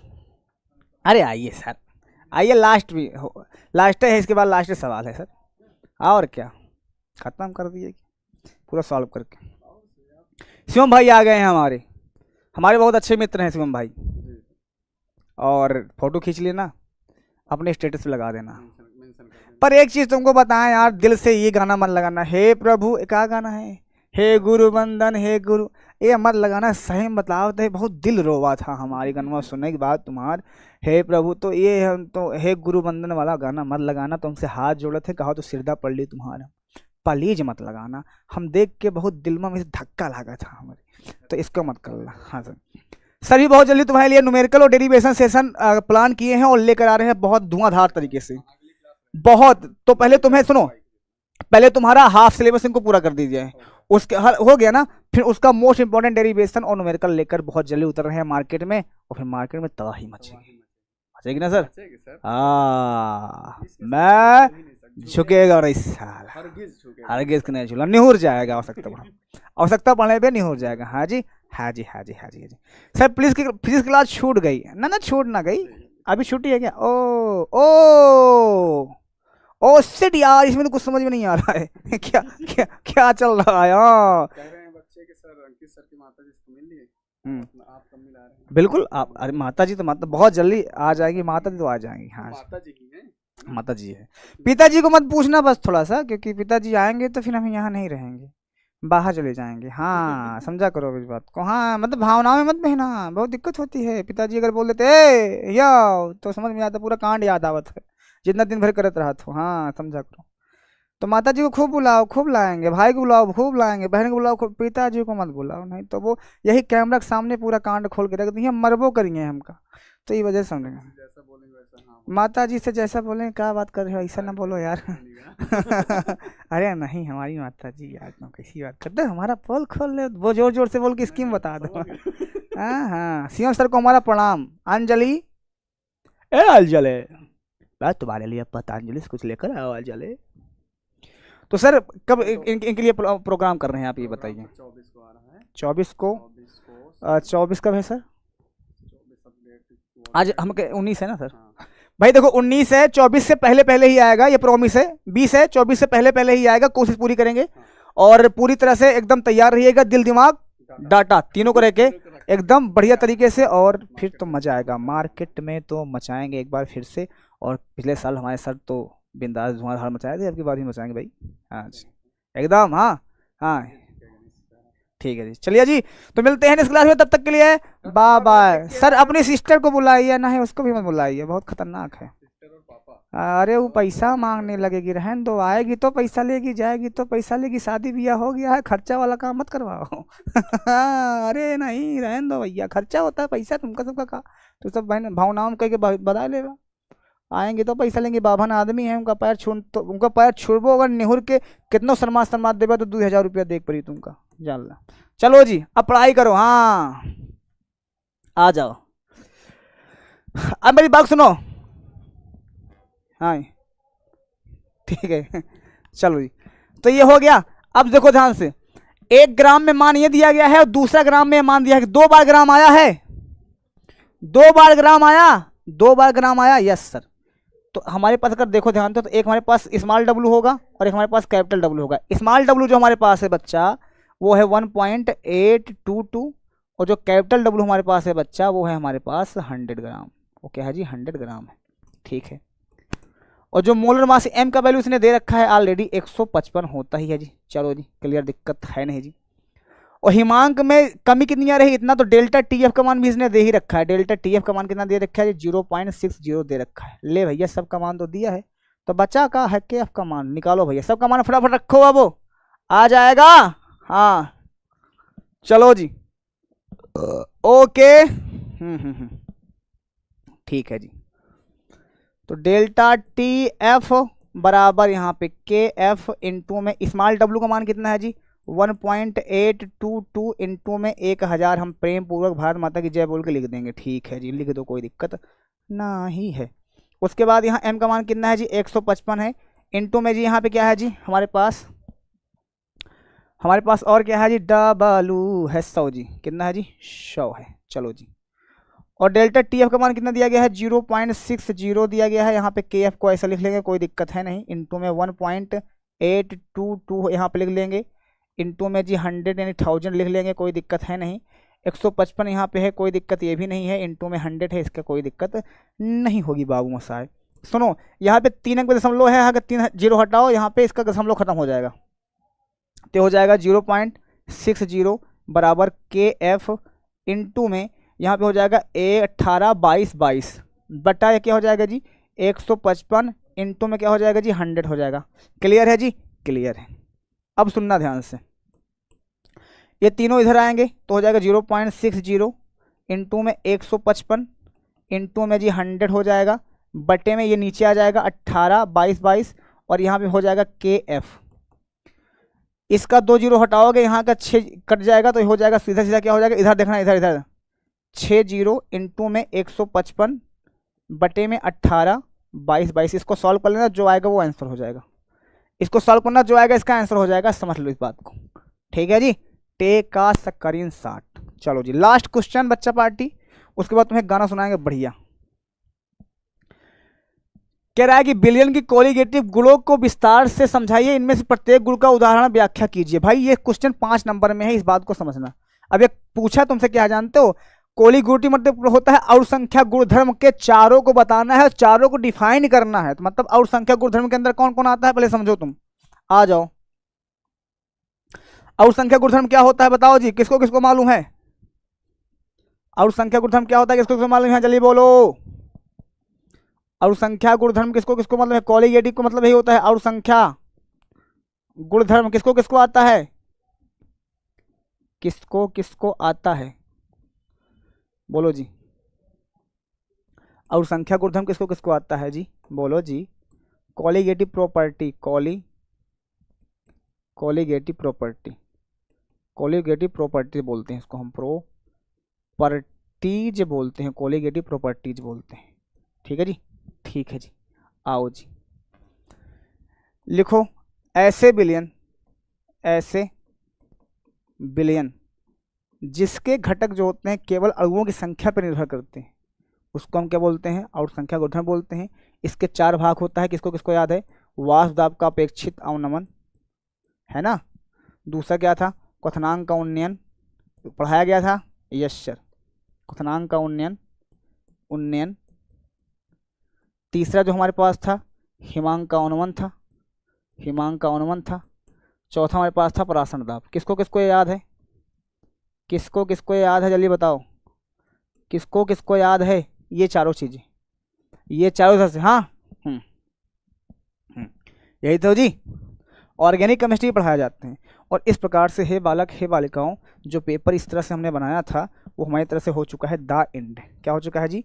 द एंड हो चुका है, द एंड हो चुका है। यहाँ पे क्या हो गया? वो द एंड हो चुका है, एंड हो चुका है यहाँ पे। तो तुम्हारे दिल बना देते हैं यहाँ पे, टा टा टा टा टा, हंसने वाली इमोजी लगा देते हैं यहाँ पे।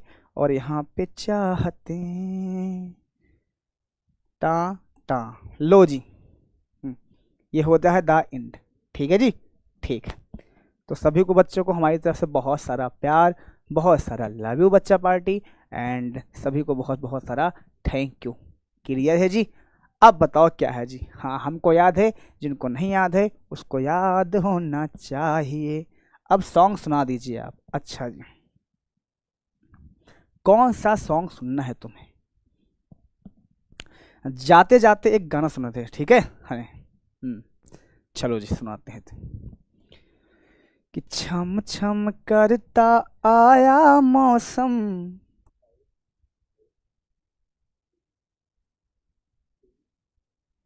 लाइव दिखाओ उसको।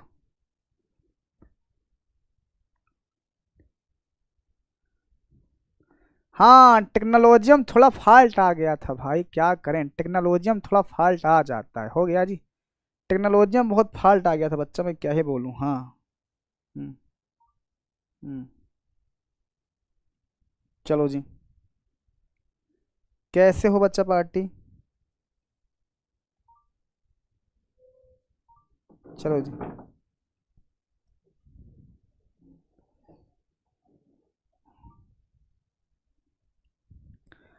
हाँ टेक्नोलॉजी में गड़बड़ीसन आ गई थी। छम छम करता आया मौसम, प्यार के गीतों का, रास्ते पे अखियां रास्ता देखे, बिछड़े मीतों का, सारी सारी रात जगाए हो, सारी सारी रात जगाए मुझको तेरी यादें, मेरे सारे गीत बने में रे दिल की बरसातें, ओ घर आजा परदेसी कि तेरी मेरी एक जिंदड़ी। ठीक है जी। तो चलो भैया, टेक्नोलॉजी में थोड़ा सा दिक्कत आ रही थी तो हमने तुम्हारे रंग के साथ पढ़ाई किया है। अब नेक्स्ट सेशन में तुम्हारे साथ हम न्यूमेरिकल और पीवाईक्यू पे एक महामैराथन लेकर आएंगे, 1 से 3 तक का पूरा लेकर आएंगे। पहला चैप्टर, दूसरा चैप्टर, तीसरा चैप्टर, ठीक है। और उसमें हम सब पूरा न्यूमेरिकल करवा देंगे ताकि तुम्हें किसी भी प्रकार की प्रॉब्लम ना हो बच्चा पार्टी, और किसी प्रकार की दिक्कत ना हो। तो मिलते हैं नेक्स्ट क्लास में। बाबा take care, love you so much बच्चा पार्टी, एंड नमस्ते, सत श्री अकाल जी। ओके जी, हाँ जी, ओके जी। सर सावली सलोनी वाली इसको सुना दीजिए। तो सावली सलोनी मस्त सुनो यार। चलो। सावरी सलोनी तेरी झील सी आंखें, इनमें न जाने कहाँ खो गया है मेरा दिल। सावरे सलोने तेरी मीठी मीठी बातें, तूने कर दिया है मेरा प्यार में जीना मुश्किल। तू ख्यालों में ख्वाबों में हर पल तेरी बातें, जैसे तैसे दिन कटती हैं, कटती नहीं है रातें।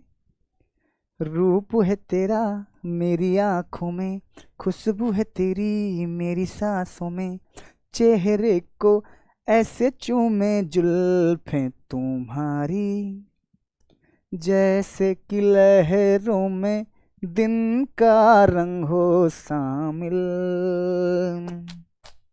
सांवरी सलोनी तेरी मीठी मीठी बातें, तूने कर दिया है मेरा प्यार में जीना मुश्किल। चलो जी, bye bye, take care and love you so much बच्चा पार्टी। Bye, take care.